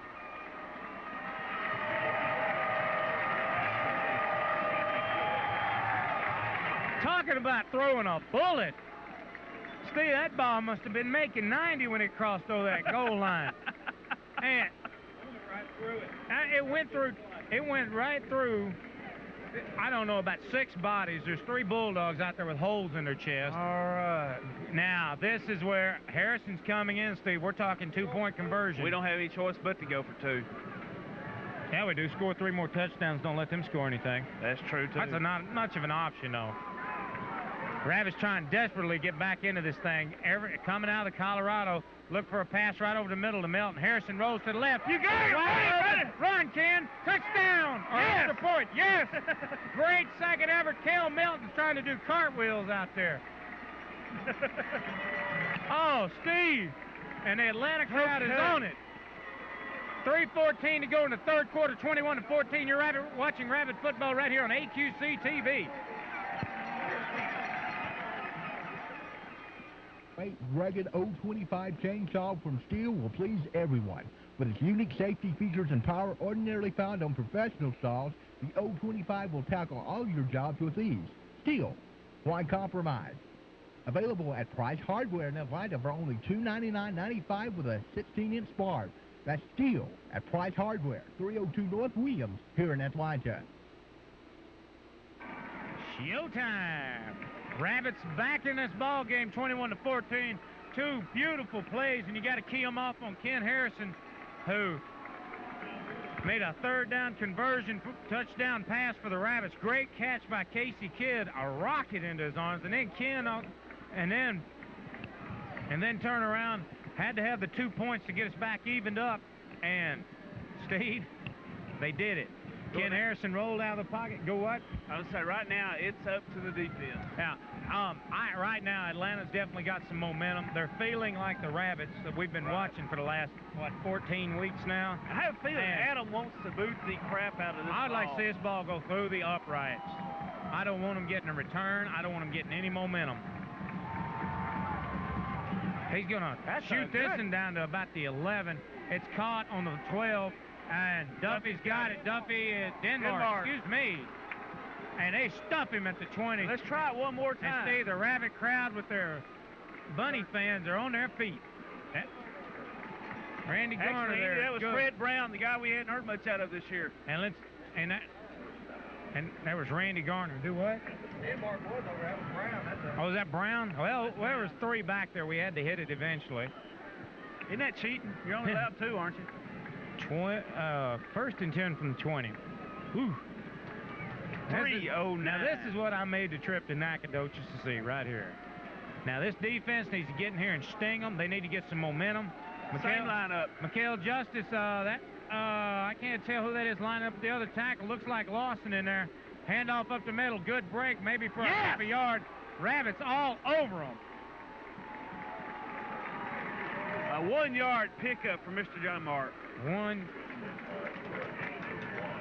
And Mingo still in there. Lawson and Mingo still in there? Okay.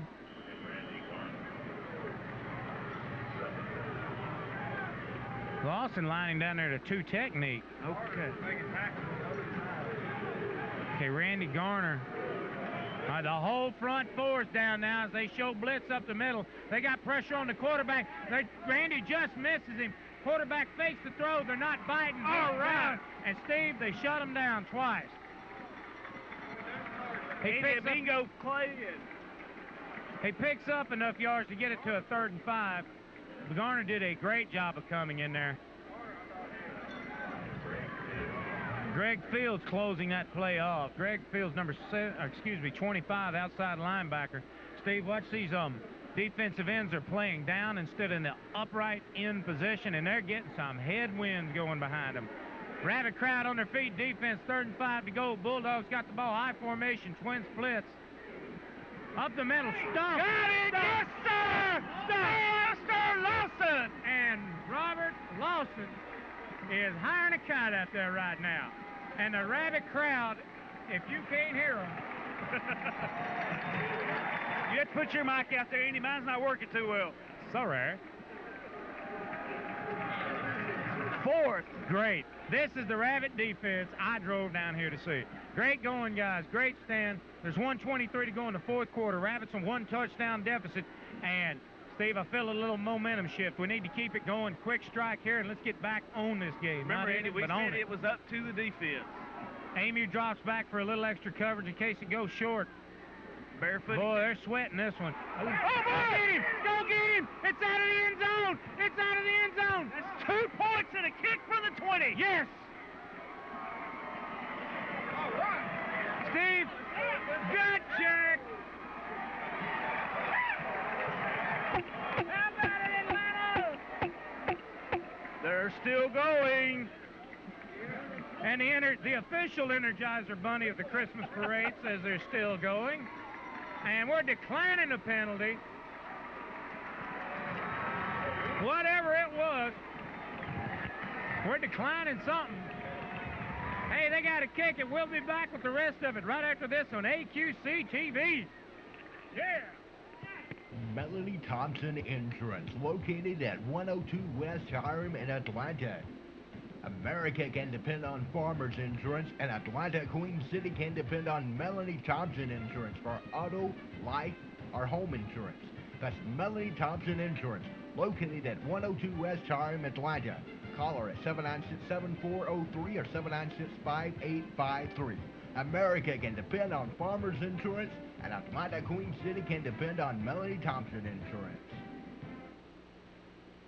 Down there for the Atlanta Rabbits cheerleading squad, and Becky Soto, and all the rest of them. I know Mark's daughter out there. I know some of the cheerleaders. Dylan, I know her. Hey, Steve, they're going to punt now. No, they're kicking. Oh, they're going to kick it? It doesn't matter. We're getting the ball back. And, you know, I said there was a little momentum moving our way. That's a lot of momentum. Now we need to keep it going. We need to get down here and we need to put some points on the board. This Rabbit crowd is on their feet. These Jefferson Bulldogs fans, you can see them on your TV over there. They're on their feet. Everybody in this stadium except me is on my feet, and that's just because they got a window in my way. And they kick to somebody who fumbles that they covered at the 45-yard line of the Bulldogs. Whew. Boy, don't kick it to our linemen. Don't kick it to our linemen. I think I'm getting a touch of horse here. Get it. I've been trying hard. Give it all. Now, these guys are playing the football I know they can play. Yeah, they didn't want to give Billy. They were really leery about giving Billy Oliver a shot at that football with the momentum he's been getting. 45-yard line of the Bulldogs is where the Rabbits will take over. I see back single into back. Colorado, Andy. Coach Scharnberg likes this. Jefferson coming up quick. Everett keeps it. He got a little stutter step. They're chasing him down. Steve, he's going to lose about 2. Adrian got him. Adrian Dunbar tackling. I think it was Duffy. I thought it was Duffy. Oh. Boy, you'd think they'd get tired after a while. Now, that wasn't fun. That moved us back about 4. Think we'll pass? I think he will. I think it'll be Colorado offense again. Single back once again. Now this is, boy, I didn't get him who was on the sideline. Harrison does a good job of faking. Look at Nickelberry back there blocking. And it's just in the ditch to Kale. Nope. Ball wasn't high enough. Yeah, it was in the ditch. I saw it. Harrison takes another good Oh, play. he jumped back. They call a flag? No. What? Watch Kale. He's limping off right now. When he jutted back for that ball, he gave it all he had, and he pushed off. Yeah. Oh, that's going to hurt. He's okay. These kids are competitors, Steve. That's a 3rd and 14 now. Randy Garner comes Garner coming in. Now, Randy Garner is fast. And he is a good second tight end. Matter of fact, he's Jeff's backup. They just haven't had to use him this year. Rabbit crowd on their feet. They want to see some production here, 13 Stevie. seconds left in the 3rd quarter, Andy. Harrison rolls out. He's looking for protection. He's got a crowd. Steve, he's around the left side. Oh, he tosses it. We got 2 men. Go! And he is buried down there at the 48-yard line, Steve. And he is down. He's trying to get up.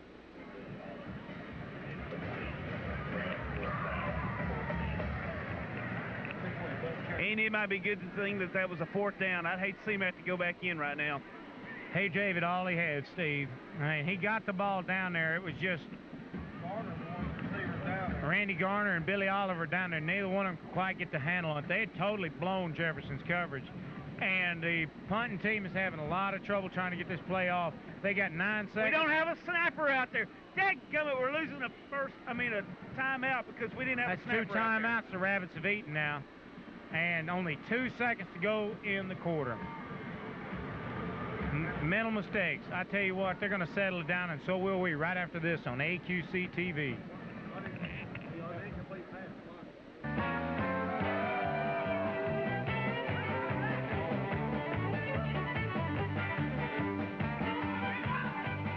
Last year, we introduced Formula Shell gasoline. It's nice to see so many folks getting a kick out of it.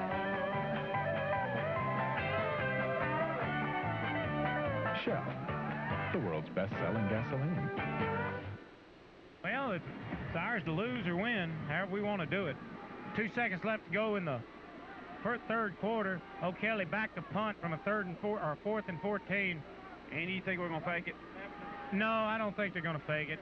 Nope, straight to him. They wanted him to think that, though. What a pooch. Fair catch, and we might get a flag on this. He stayed back a yard at least. It was almost we almost. But the Dogs are back there in their own territory again, Steve. 38 yards. As the end of the third quarter rolls up, the Rabbits are trailing 21-16 to the Jefferson Bulldogs. It's the Rabbit quarter, and it's yours next on AQC TV. Stick around. Russin Pest Control says, go Rabbits all the way to state. Andy and Steve at Russin Pest Control are proud to be avid supporters of the mighty Atlanta Rabbits and invite you to go out and support the Rabbits on the road to the state playoffs. Russin Pest Control, proud to be Atlanta Rabbits. Bringing you this game are Welch's Gas out of Atlanta, Linden, Douglasville, Texarkana. Food King, Queen City Foods, Owen Service Company of Atlanta and Queen City. Mickey D's out on Highway 59, Ivan Smith Furniture, Napa Auto Parts, Felix Frank Insurance, Adcox Pharmacy, Guardline, Mark Mays Real Estate, Rusty's Northside Texaco, Tim's Used Cars, Atlanta Sports Card and Comics, All Days Department Store, Harps Jewelers. Who else we got in there? Grogan Appliance, Hill Sewing Center and Vacuum, Offenhauser Company, that's Joel Steger, the agent, First Baptist Church of Atlanta, Holly Branch Christmas Tree Farm, International Paper Company, Texarkana Mill, and these are proud supporters of Atlanta Rabbits. Listen to that Rabbit crowd. Defense. Up the middle for 3. 4. Boy, they give him the spikes. Well, he scooted for it, though. Andy, we've done a good job of holding all these guys down in the yardage, so... You know, they had a booming first half on us. I mean, first quarter, really. 11:37 to go in a regional finals or quarterfinals, whatever you want to call it, is state 3A playoffs. One of these teams is going home tonight. One of them's going to Texas Stadium. Good close, good close. Great play by Greg Fields coming from Austin. At that defensive end, Steve, he showed him no mercy. And for once, they're in the negative situation. Wow. I don't think they know what to do back there, Andy. See, that defense is getting pumped. They're playing their style of football. Harrison's going in. He must be all right. He's giving Amy a break. No, it's not. It's Ben. I'm sorry. I saw Amy walking this way. 3rd and 11, Andy. Steve, that front four is bucking up and doing what they have to do. Mikhail Justice and Mingo Clay, and they're at the tackles. Drop back pass. He's looking over the middle. Oh, no! If he caught it, if he caught it, he's still way short of the first. See, there was 4 Rabbits just dying to spike him. I got to give them a lot of credit for showing restraint when they saw that ball floating up there, because we could have eaten an interference penalty hard there. And the Rabbit crowd's on their feet. Randy Garner did? Went down the field. Now, one thing I noticed, that quarterback had some time to throw that ball in. He hadn't had. Garner was in the back. Now, let's see if they give it to Billy. I bet you they get a better snap off this time. Hey, Eddie, we still got good field position where we're at right now. If we just call a fair catch. Let's hope for a good roll and a great return. Good snap. Little bit of pressure. And this one is a gunner. And it's going to go back to about the 43-yard. Can you believe that bounce? 38-yard line there, Eddie. Where was he kicking from? Way back there. 19. Standing on the 19-yard line and pushed it down to the 29 almost. 42-yard punt. Pretty good for someone who doesn't have a kicking game. That's what I said. The rumors of their kicking game's demise were greatly exaggerated. Well, we're from a wheat district. Exaggerated. Have we said that tonight? Hey.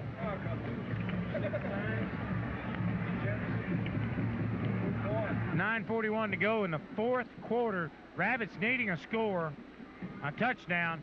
Fake to Dickerson. Harrison's rolling out. Pass over the middle. That looks to... Oh, it's intercepted at 30. Good defense. And the Bulldogs get a big break there, Steve.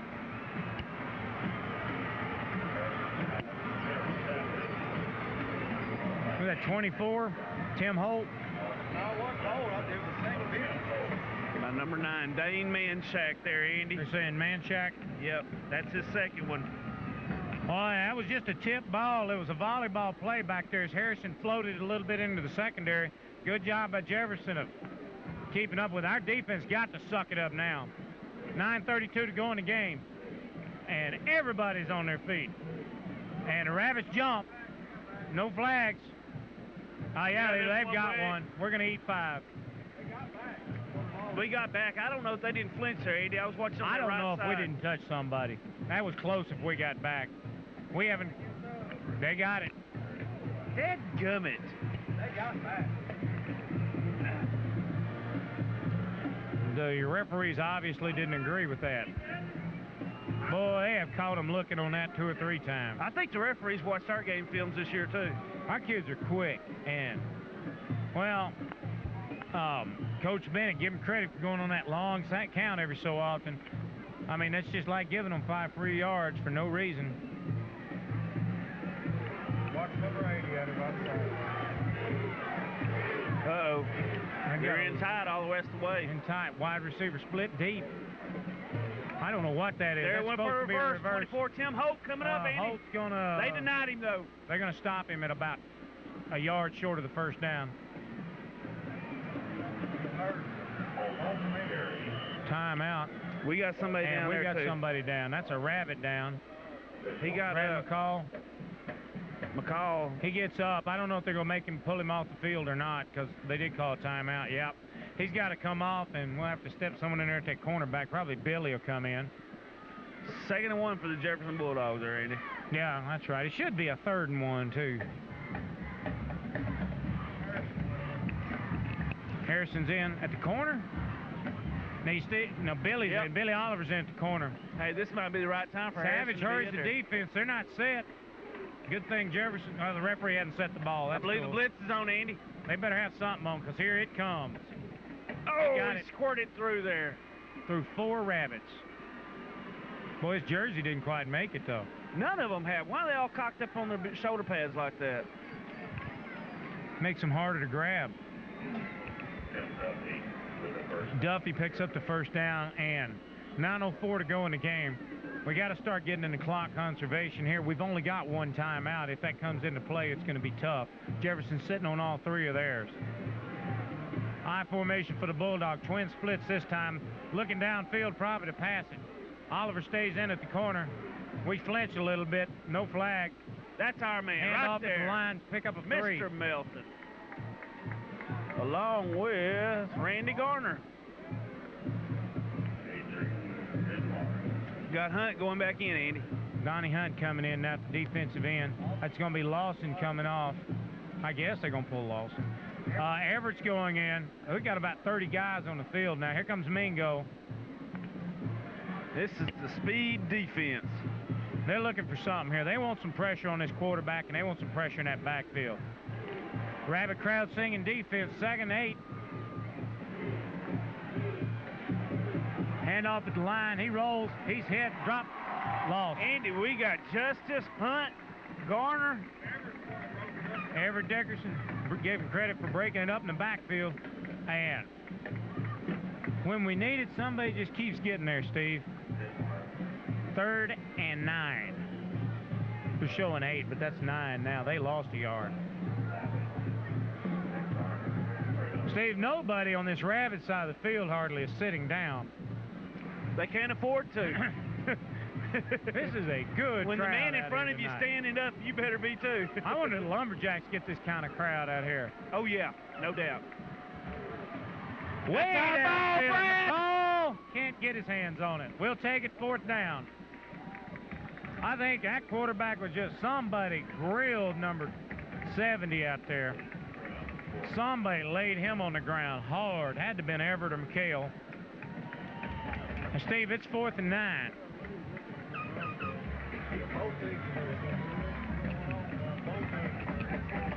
Andy, for all practical purposes, this really should be the state game. I believe these are the 2 finest 3As in the state playing. I could be wrong, but good block. If not, they're playing like it. Billy's going to back off. I mean, I hope that didn't hit him. Boy, he gets some rolls out here on this trash. Oh, come on. Yep. They're dreaming we touched it. Yeah. And that's where we'll get it. Down there at what? The 40-yard punt there, Andy. They nailed that ball. 19-yard line for the Rabbits where they're going to start at 7 minutes to get downfield and put 7 points on the board. They need a 6.5-minute time-consuming drive and 6 points. Bad. 7 would be fine. We got to eat clock at the same time. We got to eat some points. We got to have them now. I don't care. I'd settle for one good long breaker. I want this. He made it. Little dipsy doodle reverse halfback pass. That's Billy looking downfield. He's going to break for the run, Steve. He's Look still at it go, Andy! Steve, he's in midfield. He's got one hand on him. He's going to be brought down at about the 43-yard line. Great play. No flags. Steve, that was a pass. That's right. He created every bit of that. These kids are pouring their hearts out on this field tonight. Blaylock comes off the field. Bashy comes on. Billy's coming off now. Harrison gets him out there. He's got 20 seconds to get the huddle out and get the play off. Looks like Colorado time. Bashy split to the right. That's going to be Casey to the left. He's confused now. He comes over to the right side also. He's in motion. Harrison sets the line. He fakes to Everett, and we got motion. We've got something. And kid's tripped, and he's dropped. Flags all say over the threw place. it away. Intentional ground, and he dropped it. No, he flipped it forward with nobody there but Boy, it's two going to linemen. cost us a lot of yardage and a down that we couldn't afford to lose. There was 2 flags that would decline the motion. Illegal motion on the official. Motion play will probably be declined, and they'll take the Why don't we decline both of them grounding. and start all over? That didn't happen. Well, you take that grounding, and it goes back to where he ditched it at, and then you lose the down, and that hurts.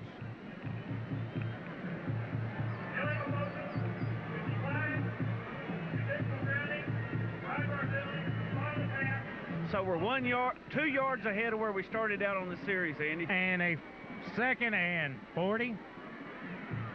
That sounds good. They didn't get it on scoreboard. I don't guess it can add up that high. Scoreboard can't add that high. Come on, Rabbits. No backs. Blitz on. Over the middle. That should be a flag. They tackled Everett out of the backfield. They didn't call it. 3rd down. Harrison's still down. Harrison got drilled after the pass, and he didn't get caught. I don't see how they can call that. I mean, they tackled him. And up there on the line, 31 yards to go for Rabbit first. Boy, feast or famine. 6:20 to go in the game.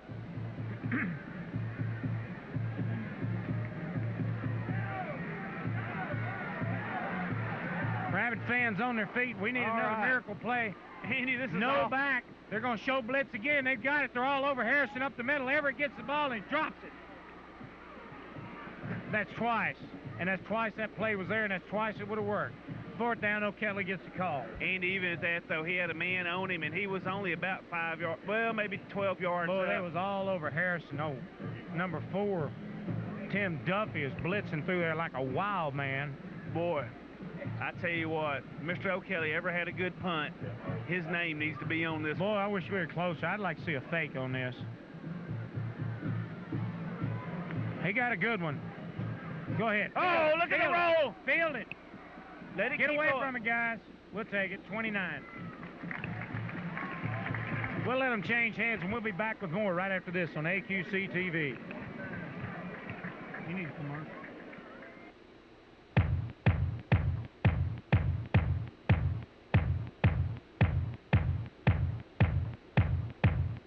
Nothing can stop the Atlanta Rabbits. They keep going and going and going and going.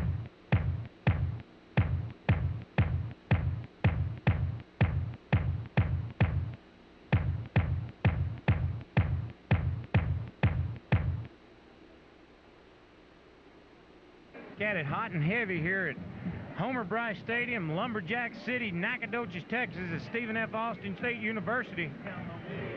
Rabbits 1st and 10. The Jefferson Bulldogs 1st and 10. Rabbit defense needs to hold them hard here. All kinds of confusion in that backfield. They just get the play off. Too much motion. They're going to drill him back there. What do you want to do? I decline it. Take the 2nd down. 2nd down and 4 as opposed to 1st down and 15. I mean, 2nd down and 14. Yeah. And we've been treated some football here tonight. All right, these teams are literally playing with everything they got. There is nothing being stopped. I would not be surprised to see Coach Bennett come out with a gadget here and try and sting us deep. Halfback pass, double reverse, something like we pulled on them with Billy Oliver. 86 minutes left. By the way, on that punt, we said that Adam had to get off the best he done, 50 yards even. And that was a beautiful punt. And Jefferson's back in the hole. Our defense has come alive. Listen to that crowd. Defense. There it is. Blitz zone over the middle screen.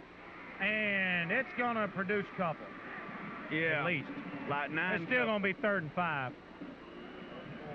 3rd and 4. Like 10 couple. Boy, they was all over him, too. Time like these, both coaches wish they had a shotgun. Rabbit defense looking at 3rd and 5 now. Gut check. They need to stop them. They need the ball. They need a block. They need something to get the momentum going. 13 seconds on the shot clock. Bulldogs up to the line, moving a little slow. Down to 7. Let's see if they can get it off. They're going to try. Rabbits put the pressure on. They're showing blitz. Up the middle. It's nowhere. Who were they trying to fool with that? Randy Garner, Mitch Savage. That's Lawson. What a headbanger. 4th down. Lawson got the first hit. That whole front 4. Gee, Eddie, he got a whole yard. Give it to the front 4. Give them credit. Give the Rabbits the ball. Billy needs a return. 4th and 3. Their punter's bound to be getting tired by now. He's done more tonight than he probably has all season. That's Kendrick Collier. Imagine if he skidded on this turf, what it'd feel like. Oh, good. Oh, no, they're going to nail it. There, he was pushed into him. No way, ref. Marlon Oliver was pushed into him. By his own man, mind you. And that's going to be, should not be the personal foul, but it will give him the 1st down. It's going to be enough yardage for the 1st down, but it's not the personal foul. And the defense, 1 yard, we'll have, what, 2 yards to spare for the 1st down. Yeah, and the defense who just played their heart out after 4 plays has to do it again. I don't see how they could call that. That was incidental contact. He was falling. He wasn't trying to hit him. He actually pulled back. And they changed the rules on that. Incidental contact on the kicker. I've seen them wave that off all year. I said the officiating was getting better. And it was pretty blatant. I mean, we're up here, we can't see the crunching and hear the sounds, yeah. Well, his foot's still on straight. I mean, high formation. Jefferson's got one split. Oh, they're not going to buy that. I don't. Boom! Yes! Back at the 30. 10-yard loss. Under 4 minutes, guys. Under 4 minutes. We've got to stop them. We've got one timeout. Y'all were talking about those timeouts. Yes, they're going to get expensive. We can beat them. Billy Oliver's still in there in the cornerback. Brad McCall at the other. They pulled Amu's in there. Where's Billy playing at? What are they doing with Amu? They got him in there, Rover? Yeah. Or deep man. Safety. Him and Chad back there. Chad's at the Rover. They got him in the corner. This is interesting. This is new. I guess they know what they're doing. Quarterback on the keep. No way. Picked up about 6. They just want the 8 clock, Steve. We're under 3 minutes now, coming up at it. Coach Scharnberg's going to have to stop them here and try and get some production. Somehow I'm going to miss a 2-minute warning here in just a second. If we stop them here, we've got 2 minutes, and it will be our last shot at the ball, I'm sure. 2:53, 52. Jefferson is using every bit of clock they got. Lawson and Garner screaming for that crowd to get on their feet, and they deserve it. 3rd and 15 for the Bulldogs. We need a fumble right here, Andy. It'd be nice. What we need is clock stop. They're not going to give it up. Up the middle for 3. Justice and Garner doing a good job stopping. Clock's still running. 2.5 minutes to go. And you can bet they're going to use all 25. And that clock hadn't even started yet. There it goes. 24 seconds to go on the shot clock. Yes, I know that's the play clock. And they're going to use it all. They're going to take all week to set this play up. 2:03, 2:02, under the 2-minute mark. Just get away from him. That's a series that should have never happened. Billy's going to try and make something happen. He falls down at 25. Okay. Back with the last of it right after this on AQC TV.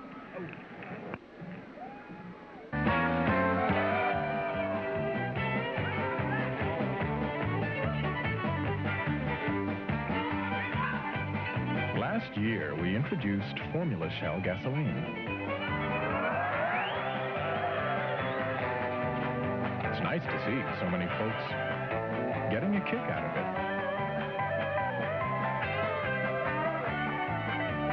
Shell, the world's best-selling gasoline. 5-point deficit. 1:53 on the clock. 21-16. Bulldogs and Jefferson over the Atlanta Rabbits. We've got one timeout. Coach Scharnberg goes to the I formation, one flanker, a split out. Oliver comes in motion around the right side. Harrison drops back. He's looking down there. I don't know what he's going to do. He's fixing to get nailed from the backside. Jeff's got it over the middle. First down. That'll stop the clock. Stops. Hurry up offense. Harrison's on the ground. He needs to get up. I don't know. He took a good lick back there. Good play to Jeff Fouts. They need 6 more just like it. Clock's back. Clock's running. 1:40 and under. Blaylock comes off the field. They're setting the Colorado up. They have no time to waste. 17 on the shot clock. Dickerson alone back. Casey and Billy, the split outs. Somebody missed the block. They got Ken. Ken's throwing it. And I don't know. Oh, come on, ref. He was in. And if that referee never made a bad call in his life, this was a bad time to start. Stop the clock, though, Andy. It did stop the clock. Brings up 2nd down. Even the scoreboard says, I don't think so. The scoreboard said, I don't think so. 1:20 on the clock. We need to break. They need to sit. I'd like to see them stay to the 2 big tight ends over the middle. Casey Kidd's coming out. Jefferson calls a timeout. We'll take a break right here on AQC TV. Whoa, what a game. Melanie Thompson Insurance, located at 102 West Hiram in Atlanta. America can depend on Farmers Insurance, and Atlanta Queen City can depend on Melanie Thompson Insurance for auto, life, or home insurance. That's Melanie Thompson Insurance, located at 102 West Charm, Atlanta. Call her at 796-7403 or 796-5853. America can depend on Farmers Insurance, and Atlanta Queen City can depend on Melanie Thompson Insurance. 1 minute and 20 seconds is most likely going to sum up the Atlanta Rabbits season one way or the other. What was that about a man? One man said about a champion, Andy? They said if he's a true champion, if you want to see if they're real champions, and I can't even say that. These kids have played their hearts out. I mean, if they come back from 2 touchdowns, they deserve to be called the best team in the state of Texas.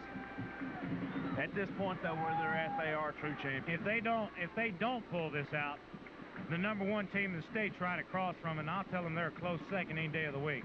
Harrison sets it, and the referee's doing something. Harrison, there's some confusion down there. The play clocks or the shot clocks aren't set right. I think they were running too quick. And one of them's not matching the other. They may be going to keep it on the field. I don't know. Okay. They've got them going now. Harrison sets the line. 1:20 to go in the game. Colorado offense. They're showing blitz. He got a good block. Nice block. Down the field goes. Out to Jeff. Jeff's at the 40. Yes, sir. Game clock never started. The game clock never started. Now we got a break on that. Now the coaches are on. Coach Bennett's definitely pointing this out to the officials. Let's give credit to Jeff Fout, but let's give even more credit to Everett Dickerson for laying one fine block in that backfield, giving kid time to throw. Andy, let's give a lot of credit to the man who didn't start the clock. I think that may change. Coach Bennett is screaming about it over there. What do you expect? Rabbit bands into this down here on the sidelines, and the stands. The Rabbit fans are out. The true timekeeper's down there on the field. He can make them get it started. 119, 118, 17. We did get out of bounds. They can only... Okay, 114. I'll buy that. No more than that, though. That was a quick strike. Steve, we got to get in there, and Ken can't be hanging them high floaters out. Oh, that was a wounded duck, Andy. I was scared. Jeff Fout, there was 3 people around him. He had to catch it. It's a loss. I wish you could see around the fence around this place. It's jammed. Everybody's on their feet. This is a great game. Harrison drops back out of the I formation. He throws to Everett. Blaylock's up the middle, and he gets down for a first down to 26. 104 to go in the game, and they can't. They've got a timeout. They got to save it.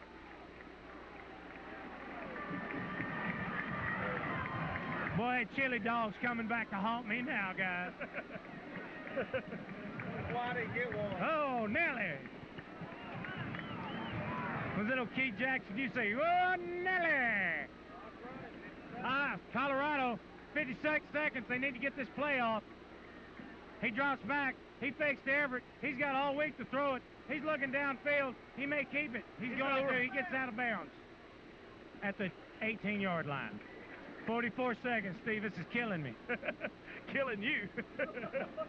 My spotter, first time up in the booth, he's having a heart attack. I'm glad I'm not one of those guys who wears a pacemaker. That ain't no 3rd and 4. Who cares about the first down? Colorado offense probably going to be a star. Kel Melton's out there. Steve, they've been ignoring our tight ends all night. Let's see if they go to them. 17, 18-yard lines where the ball spots. You can see it. Rabbit fans, Bulldog fans, they're all on their feet. People on the sidelines are trying to fence. Harrison drops back. He's got some pressure. He needs to dump it, and they can't call that. 83, Jeff Fouch was in the vicinity. They can't throw a flag on that. Got a Bulldog getting up slow at the line of scrimmage. He did get it out of bounds. It's 4th down. It's 3rd down, Andy. Oh, is it 3rd now? I thought it was 4th. I thought this would bring up a 4th. No, this will bring up 3rd and 4. Melton's out, okay. They're going to call. Jefferson's taking a timeout. Thank you. There's 38 seconds on the clock. Rabbit football, AQC TV. No matter what the job, the lightweight, rugged 025 chainsaw from Steel will please everyone. With its unique safety features and power ordinarily found on professional saws, the 025 will tackle all your jobs with ease. Steel, Why compromise? Available at Price Hardware in Atlanta for only $299.95 with a 16-inch bar. That's Steel at Price Hardware, 302 North Williams, here in Atlanta. Burke's talking to him. He's telling him, you can win it. It's yours. Go take it. 3rd and 4. Big decision. Go for the goal. Go for the first down. Go for the first down. 38 seconds on the clock. You got 2 men that would just love to have a chance to take that ball across the first down. Keep in mind, 21-16. Rabbits got 1 timeout left. There's 38 seconds on the clock. You got to have a touchdown. Field goal's not going to do it. We've got the weapons. We've got the team. Jefferson's defense getting a dose of what we had in the first quarter, or in the first half. They're a little confused. They're tired. They did a good job of putting pressure on Harrison, but he got rid of the ball and didn't cost us any yards and saved the clock. They called a timeout. Did I miss anything? Rabbit fans on their feet. Bulldog fans on their feet. Split backfield. Oliver's in the wing back for maybe the 3rd time they won't tonight. give up the pass if we'll take it. I don't know what to do. Savage misses his block. They're throwing over to the corner of the end zone. Billy Arbor's there with Billy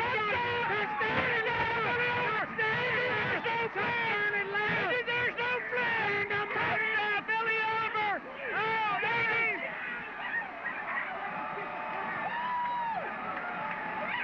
Yes, sir. Andy, did you hear what I said? They're giving us a pass if we'll take it. We took it. Touchdown. Unreal. Unbelievable. My mic has come apart. The Atlanta Rabbits, with 35 seconds to go in the game, have gone ahead for the first time tonight. And Steve broke his microphone.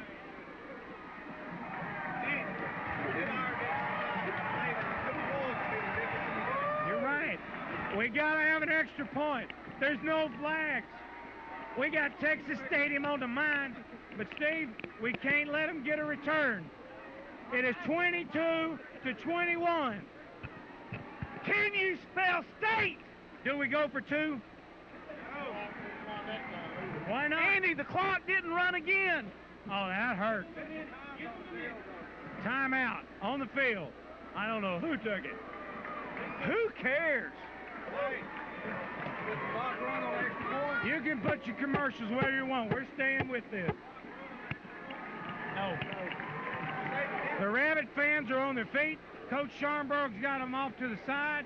We're still running. And running and running and running. And the Energizer Rabbit. Oliver caught the pass of his life. Andy, right now, I'd march across the field with that bass drum. I cannot talk. Yes, sir. That is the biggest relief our crowd's had, is I can't talk. Let's go, guys. Andy, I don't think we have enough guys and on the field you yet. just can't get enough of this. Good check. We're going for 2. We're going for 2, guys. Andy, they can't kick a field goal. What do we care? Why am I forces the tie. Why am I second guessing Coach Scharnberg? I don't know what they're doing. Bashy's out late. He's in there. Everett's lone in the backfield. Ken's rolling out to the right. He gets a good block. We did it! Jeff Phillips caught it, Davey! 2 points! 24-21! They got to have a touchdown to win. Flag on the play. Flag on the play. Well, we decline it. We're going to be... There's 35 seconds on this clock. This is probably one of the best offenses in the Jefferson Bulldogs in the state. We got to stop them. We can't let them have a return. We cannot let them have anything, Andy. O'Kelly's got to have the best squib kick of his life. Don't let them get a return. Throw everything back deep, and don't let Holt or Collier get a run. And we're going to get nailed for unsportsmanlike conduct against Jefferson, Andy. Oh, against Jefferson. Woo. And the Rabbit, get the crowd, Lynn. They are on their feet. The Bulldog crowd's on their feet. They remember the John Tyler game last week. 7 seconds on the clock, or 11. John Tyler has to have a touchdown to win. They do it with a big return. We can't have that kind of let down here. I don't know who'd win this on the penetrations or on the first downs. You can bet it'd be with Jefferson, though. Steve, what's the first down count? Who cares? a field goal. These teams have played their hearts out tonight. Billy Oliver's got one for the rest of his life, man. I hope the camera got it. Andy, go back to how many passes Billy missed back there at the first half to come back and catch the pass of his life. Yes, I'm on my feet. Everybody's on. I don't know if that touchdown's going to even be usable, the way we were screaming. Look at this lineup here, Steve. Now, Jefferson ain't an unsportsmanlike. Oh, Kelly just Oh, passed yes! the end zone. Field goal! Uprights, it's good! It went through the uprights, I do believe. It did. No, There will be no Andy, it was return. wide right. Oh, it's wide right. Great job, Adam. Thank that goodness forces we don't Jefferson. play in the Now, there's SEC. no times run off the clock yet. Keep in mind, it's 24-21. There's 35 seconds on the clock. There's a lot of celebration going on over here, but believe me, these guys can win. This is a football team that can beat you in 35 seconds. If we ever need a prevent defense, it's here. They've got it. They're still coming out of the eye, but they don't have any tight ends. Gadget. Hey, follow the ball! We got the ball, Andy! We got it! No, they got it. Oh, they got it back. But the clock's still running. And they stopped. Why did they stop the clock? Timeout, Jefferson. Timeout, That's Jefferson. the last one. Last timeout. 25 seconds on the clock. You stick around, and we'll show you the rest of the game right after this. Tire in Queen City.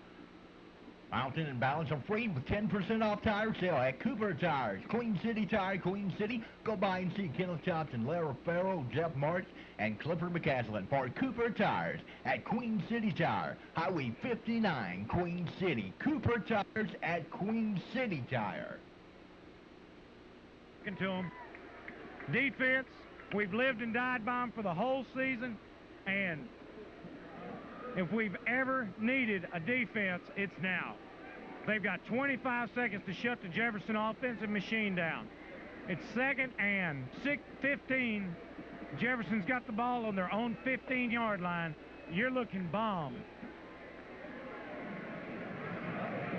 You're looking bomb. And we're going to try an unprecedented maneuver here. We're going to try and run down to the field and get on the sidelines for this after this thing's over. Watch the pass, guys. These kids don't know how to quit. They've got 3 men coming out deep. Here it comes over the middle. It's intercepted. Ben Collins. Harrison's got the ball. He's around the left side. He's going to take it out of bounds at the 20 with 12 seconds left to go on the clock. Oh, yeah!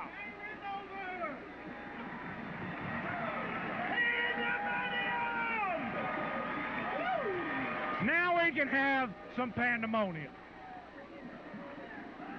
Andy, do we shoot it across? Do what? Do we shoot it across and try to make another touchdown, or we just go down on it? Fall down. Hello, Texas Stadium. Like I hated to say this earlier, but in my opinion, absolutely the best 3A in the state. Now, we may be proved wrong next week, but I doubt it. This is 2 championship teams on the field, and they have played their guts out tonight. Atlanta's never been down this year and had to come back like this. And when they had to, they did it. Get 8, 7, 6, 5, 4, 3, 2, 1. We win! We win! We win!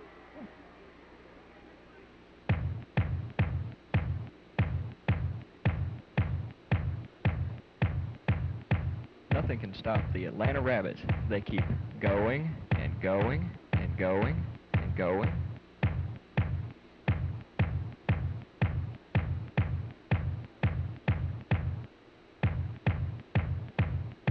Unbelievable is absolutely correct. Look at that scoreboard. Boy, did we set a speed record for getting down here for what? 24-21, the Atlanta Rabbits are the regional champions for Region 2 and 3A in the state of Texas. What a game. Steve's trying to round up Coach Scharnberg right now. We're down here in the crowd. You can see it's wild.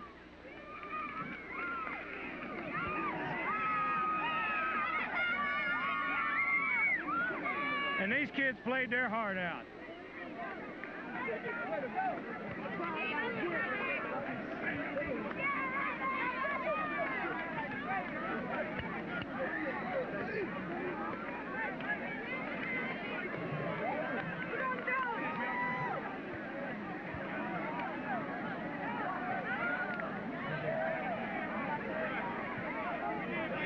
Trying to wade our way through to find Coach Scharnberg.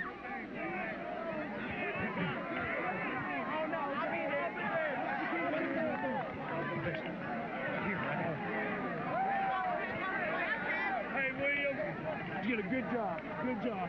Coach, congratulations. Thank You took us where no rabbit's Thank ever you. gone before. Well- What do you got to say? How about some Gatorade? The fat lady got up, but she didn't get a chance to sing. Those guys are the ones that deserve all the credit. They're the ones who came back and played hard. They're the ones who played hard.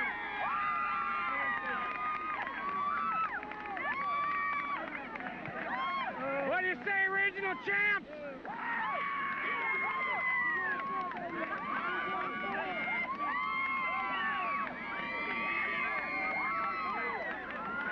Coach Scharnberg definitely taking some congratulations over here.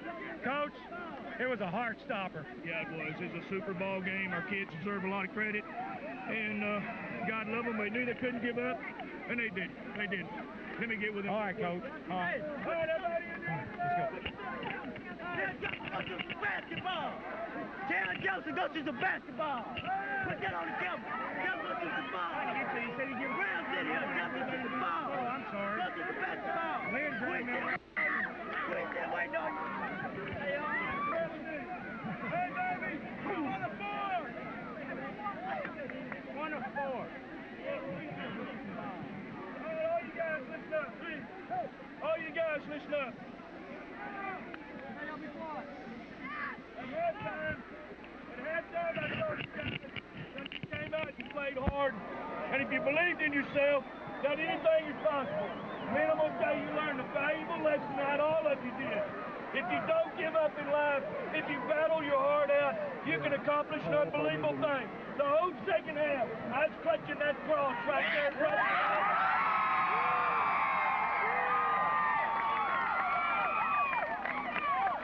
And I knew that if you guys played the way I know you can play and showed the character that I know you've got, I knew we could come back and beat them. Man, you made me the happiest coach in the world. Again, I'm tickled pink, but we're moving on down the road and we're 1 of 4 now.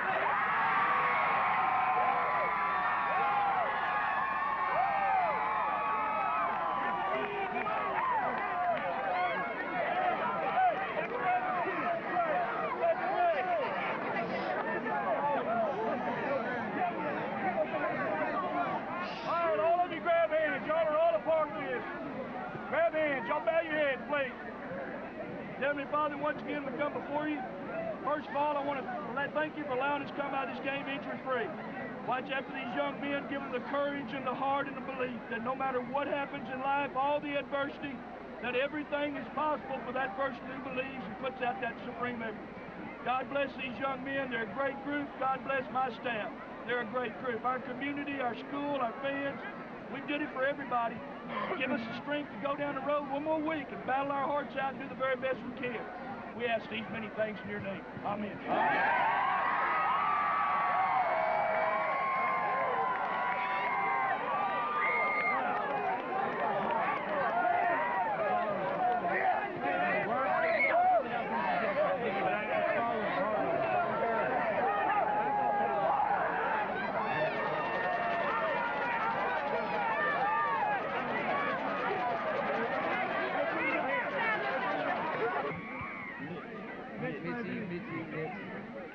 Mitch, great game. I think right now you'll let me call you Mitchy, won't you? Yeah, you call me Mitchy all you want. At what point, right there in the 4th quarter, did you think we had it in the bag?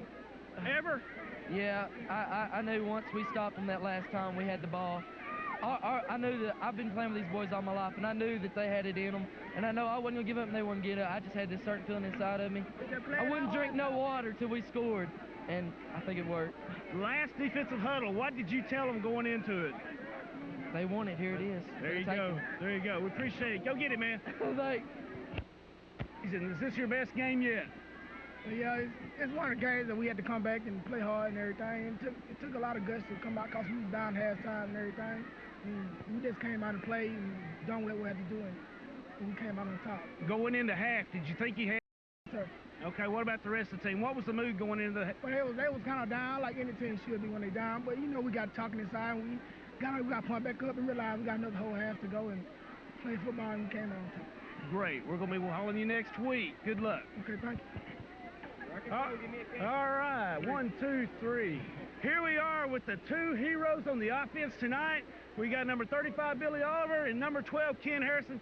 Guys, 35 seconds left. Was that an intentional pass, or did you have to look for him? Well, it was an intentional pass for him, but, you know, I was really trying to throw the ball out of bounds because he wasn't open. And I just drifted it up hoping he would get to it, and he just got behind a guy, the defensive player stopped. He just caught it and went in for a touchdown. Billy, you'd already missed a couple tonight. What were you thinking as you saw that watermelon coming over the goal line? I knew we were going to win it. I mean, it was a good pass. It was a great pass from Kenneth. And I saw it coming because, you know, they can't hold me. But still, it was a good pass. Don't give a credit to my quarterback. This week, Lumberjack Stadium, maybe next week, the Jay Leno show, huh? I guess so. You know, you never know what's coming up, you know. Like Coach always told us, you know, he said it ain't over till it's over, you know, and we knew they were just, you know, they were dogging it on us, and they were just talking noise, you know, putting us down and everything. And Coach just said, keep our composure and go out there and do it.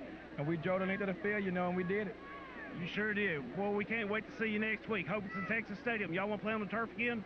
Yeah, we love the turf. Hey, let me get in here for the Ken. I've been doing these games all year. My name's Andy Rush, and I've called you by every first name but your own. Yeah. I don't know if you've got to catch it, but there will be no doubt what this man's name is from now on. And Billy, congratulations. It was a great catch. Thank you. It's nice meeting you guys. Great game. Great game. There's only one way, and that's a trip to the state game where they're going to play it at, Andy, but we still got one more to go before that happens. Who's that? We got Springtown or? No, it's Springtown lost, so we're going to be looking at Abilene Wiley. I've already heard 2 or 3 times that we're going to Texas Stadium on it. Texas Stadium doesn't end up being available. We'll end up in Carrollton. Hey, Texas Stadium can move over for this Rabbit team.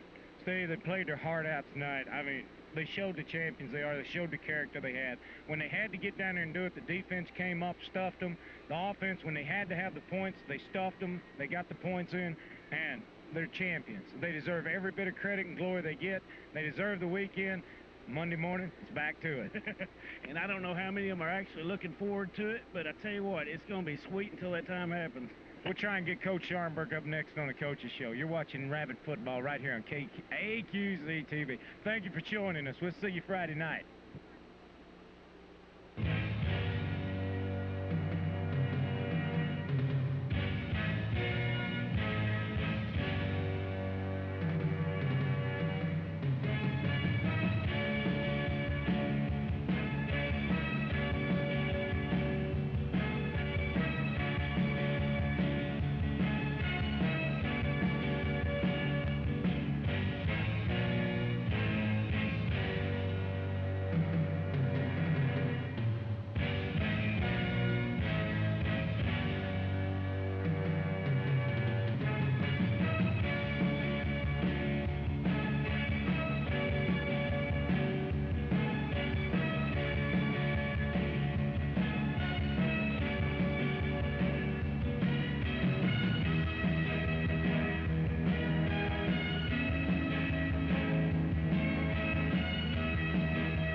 Russian Pest Control says go Rabbits all the way to state.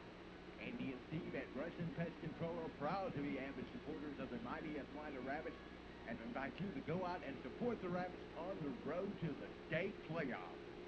Russian Pest Control, proud to be Atlanta Rabbits.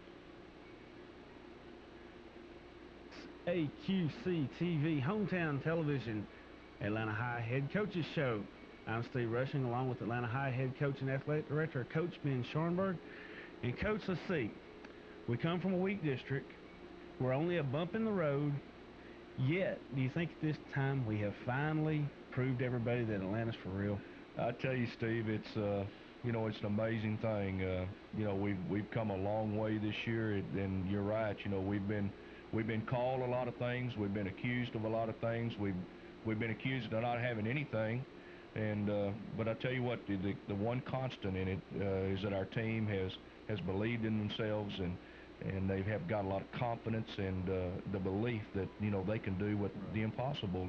And I think the people saw that Saturday night, and it's a tremendous feeling. And I don't care. People can say what they want about us. We've done something that's been tremendous. Our kids aren't satisfied yet, and we're not. And all I can say is kind of like the old rabbit that she said, we just keep going and going and going, and it's a wonderful feeling. At the least, we're the fourth best team. Do you figure Jefferson ranks just right behind us? Well, I'll be real surprised if Jefferson still isn't ranked in front of us.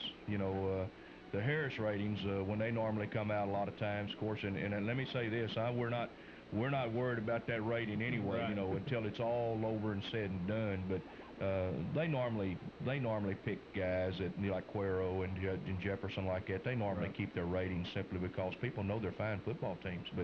But our kids deserve a little credit too, and right. They played awful well. But I don't care where they've got us rated. I just want to make sure our kids are prepared to play this week against a good ball club, and we relished our win, and we looked back on it all day yesterday, but we had to start preparing yesterday for Abilene Wiley, and we're doing that, and we're going to get after it. Okay. The game plan the other night, just from watching it seems like you started back in the eye. I'm not sure if that was because you felt more comfortable with it, but overall, what was your game plan? Well, we went into the ball game knowing that we had to establish a running game against them. We knew that they were good. They're a fine football team, and we knew that we kept telling our kids all week long, offensively and defensively, these guys are big, they're huge, they're strong. We've got to play our brand of ball. We've got to attack them where their weaknesses are, and we did start off in the eye, and the reason why is it gives us an added dimension in having Derek back there and Everett and fine receivers. But as the game turned out, moving along offensively, we felt like we had to get into the Colorado offense and give us maximum protection, as well as using 4 quality receivers in our attack. And they could not stop our bootleg pass all night long, and I know people are wondering, why in the world do you keep running that same pass pattern? We keep running it because you give Kenneth the option to run with it, and plus you give Kenneth the time to look and find receivers that are running free and hitting the open spots, and our offensive front's doing a super job of blocking. So, it's a great thing to go to, and then when we needed to go to the eye and run the ball, Everett ran extremely hard, and Derek Blaylock came through for us when he needed to. He played a great role in our win, tremendous role, and it's just, you do the things, Steve, at this point that you've got to do to win the ball game, and it's like the last drive.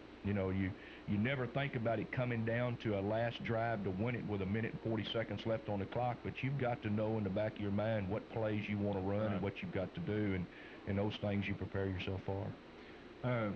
You've harped on the line a lot this year. I haven't that much because up until about the last 5 ball games, I hadn't seen as much out of them as not being a coach, I don't see the things.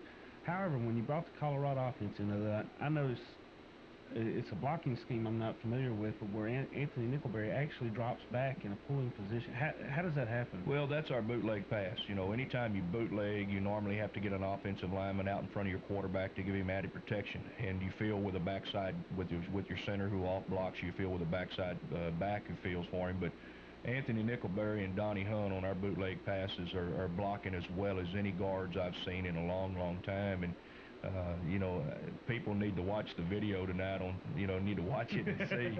On some plays, our offensive line are blocking tremendous. Mitch and Nick on the left side one time when we run what we call our GT pull on both sides. Donnie and Marvin do it on the other side. They're pulling and blocking tremendously. And then on the screen pass on the last drive, Anthony Nickelberry pulled out and cut a guy, knocked him 3 foot up into the air, and Mitch got his man on the ground, and Derek was one man away from breaking it to going in. And, you know, it's just those are things you've got to do at this point. And our offensive line believes in what they're doing now. We've been doing it for a long time. They believe in our backs. They believe in Kenneth, and our receivers are the same way. You know, it's kind of like you're on the same page studying for an exam. You know all the answers, and you know how to get that answer in. And our kids are believing in that right now. And get to Kenneth, probably his best game, or if not his best game, his most exciting game. Right at the beginning, and I don't want to bring out a lot of negatives, right at the beginning he showed a little of that frustration we saw back at the first of the season, and then all of a sudden he snapped out of it and came back and just really held tough. Was that on his own, or did he have a little help? Well, I think the frustration that he showed was the frustration our whole football team showed in the first half. We went in at halftime and told our kids that me and Jefferson is experiencing all the breaks that you guys have experienced in previous playoff games. Right. And we weren't getting any breaks in the first half. They were, and consequently they were up on us, and plus they were driving the football on us and knocking it down our throat. But we were doing things defensively that we did not need to do at that point. And Coach Melton at halftime sat down with our defensive crew and made some changes. Coach Melton made some changes, and he put Robert Lawson at the defensive end in Donnie's spot. Not that Donnie wasn't doing a good job. And he put Mingo Clay at the 2 technique where Marlon was playing, and not because either one of them were doing a bad job. We felt like we had to spell those kids and get them on offense. Right. And we had to, at that point, we had to depend on Mingo and Robert to do a tremendous job. And let me say this, those 2 came through for us with flying colors and played a tremendous ball game for us. And again, that's what you've got to have at this level of the season. You've got to have kids step up, and I'm so proud of those 2 rascals. And I saw Robert this morning. I said, Robert, you'll never know how important you were to us the other night, and you're going to continue to play a lot more football for us, and that's what you've got to have. But at first, though, the thing that's really hurting us defensively, and Ronnie would tell you this if he was talking to you, we were trying to. Kids are hard-nosed a lot of times, just like adults. We're stubborn. Our kids felt like that, sure, they're big, they're huge, they're 6'3", 250, 265. By golly, I'm as strong and as big as he is. Well, you're just not. Yeah. So we were trying to match them up top, and they were bending us over and blowing us back. So at halftime, we tell our kids, go back to what we do, our quickness and our speed. And we did that at halftime defensively. And let me say, you know, anytime you hold a football team like Jefferson Bulldogs to 27 yards second half total yards and 3 first downs, and one of those first downs is on a penalty, gosh, doggy, that's an unbelievable stat, you know. And I've said it again, and I'll say it again. Keep saying it. Our defense, as long as they keep playing the way they're playing and keep giving the football to our offense and to Kenneth and our backs and our receivers and our line, we're going to make some things happen, and that's what happened in the second half. Right.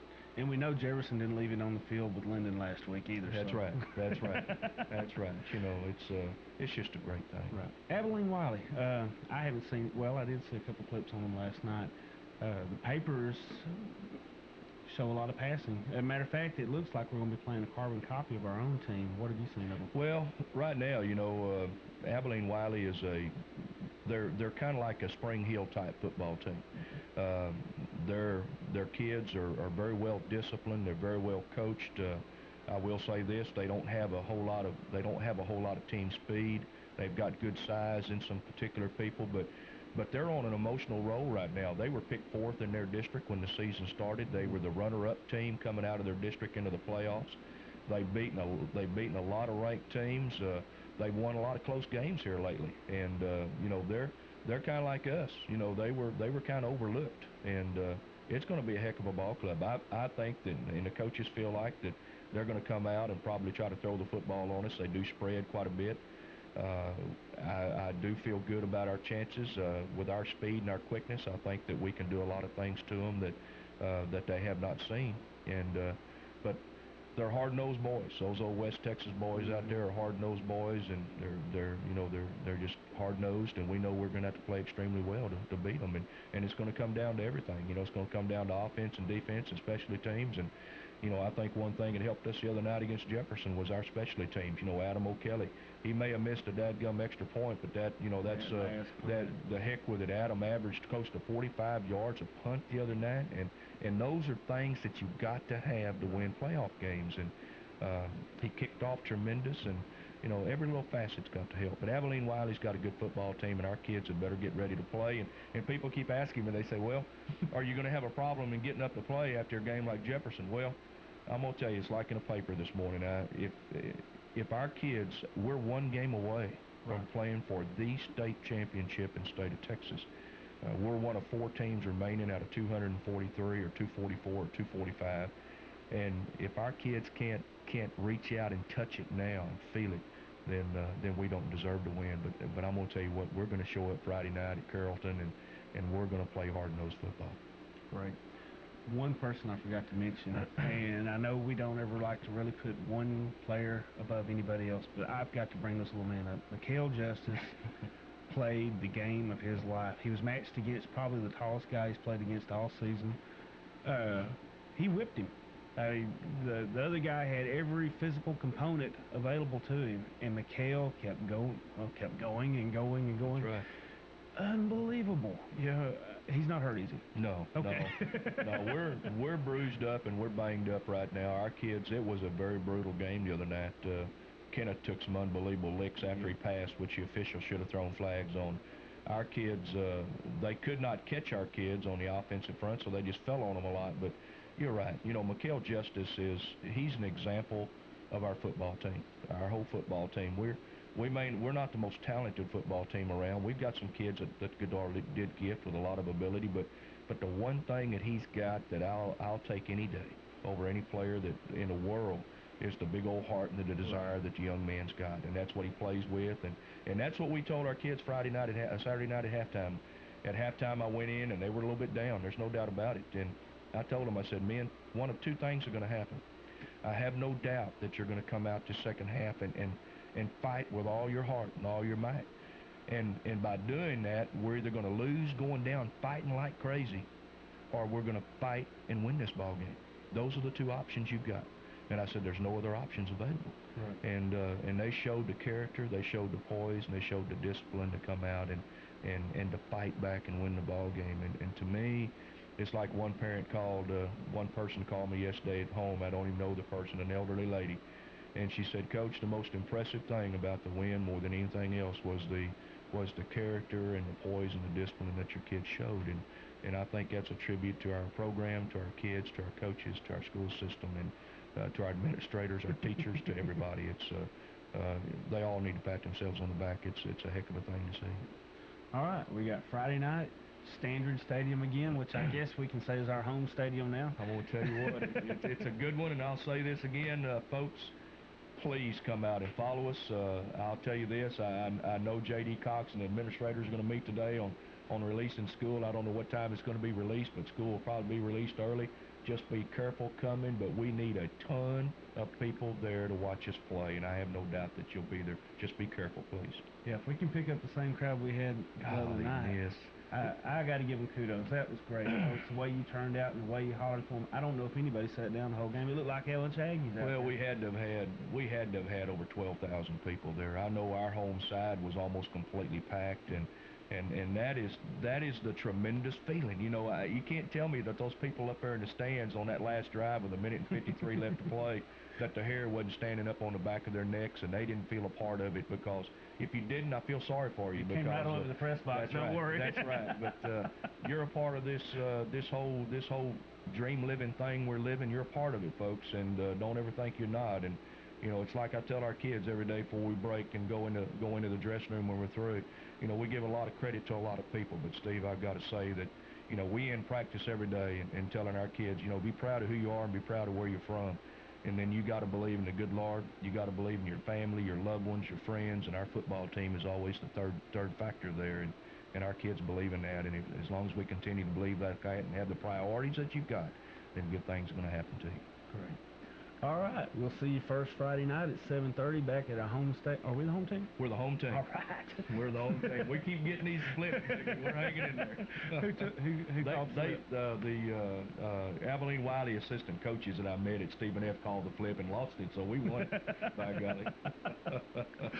All right. We'll see you again next week. I'm Steve Rushing along with head coach Ben Scharnberg. Go get 'em, Rabs. Have it. Russian Pest Control says go Rabbits all the way to state. Andy and Steve at Russian Pest Control are proud to be avid supporters of the mighty Atlanta Rabbits and invite you to go out and support the Rabbits on the road to the state playoffs.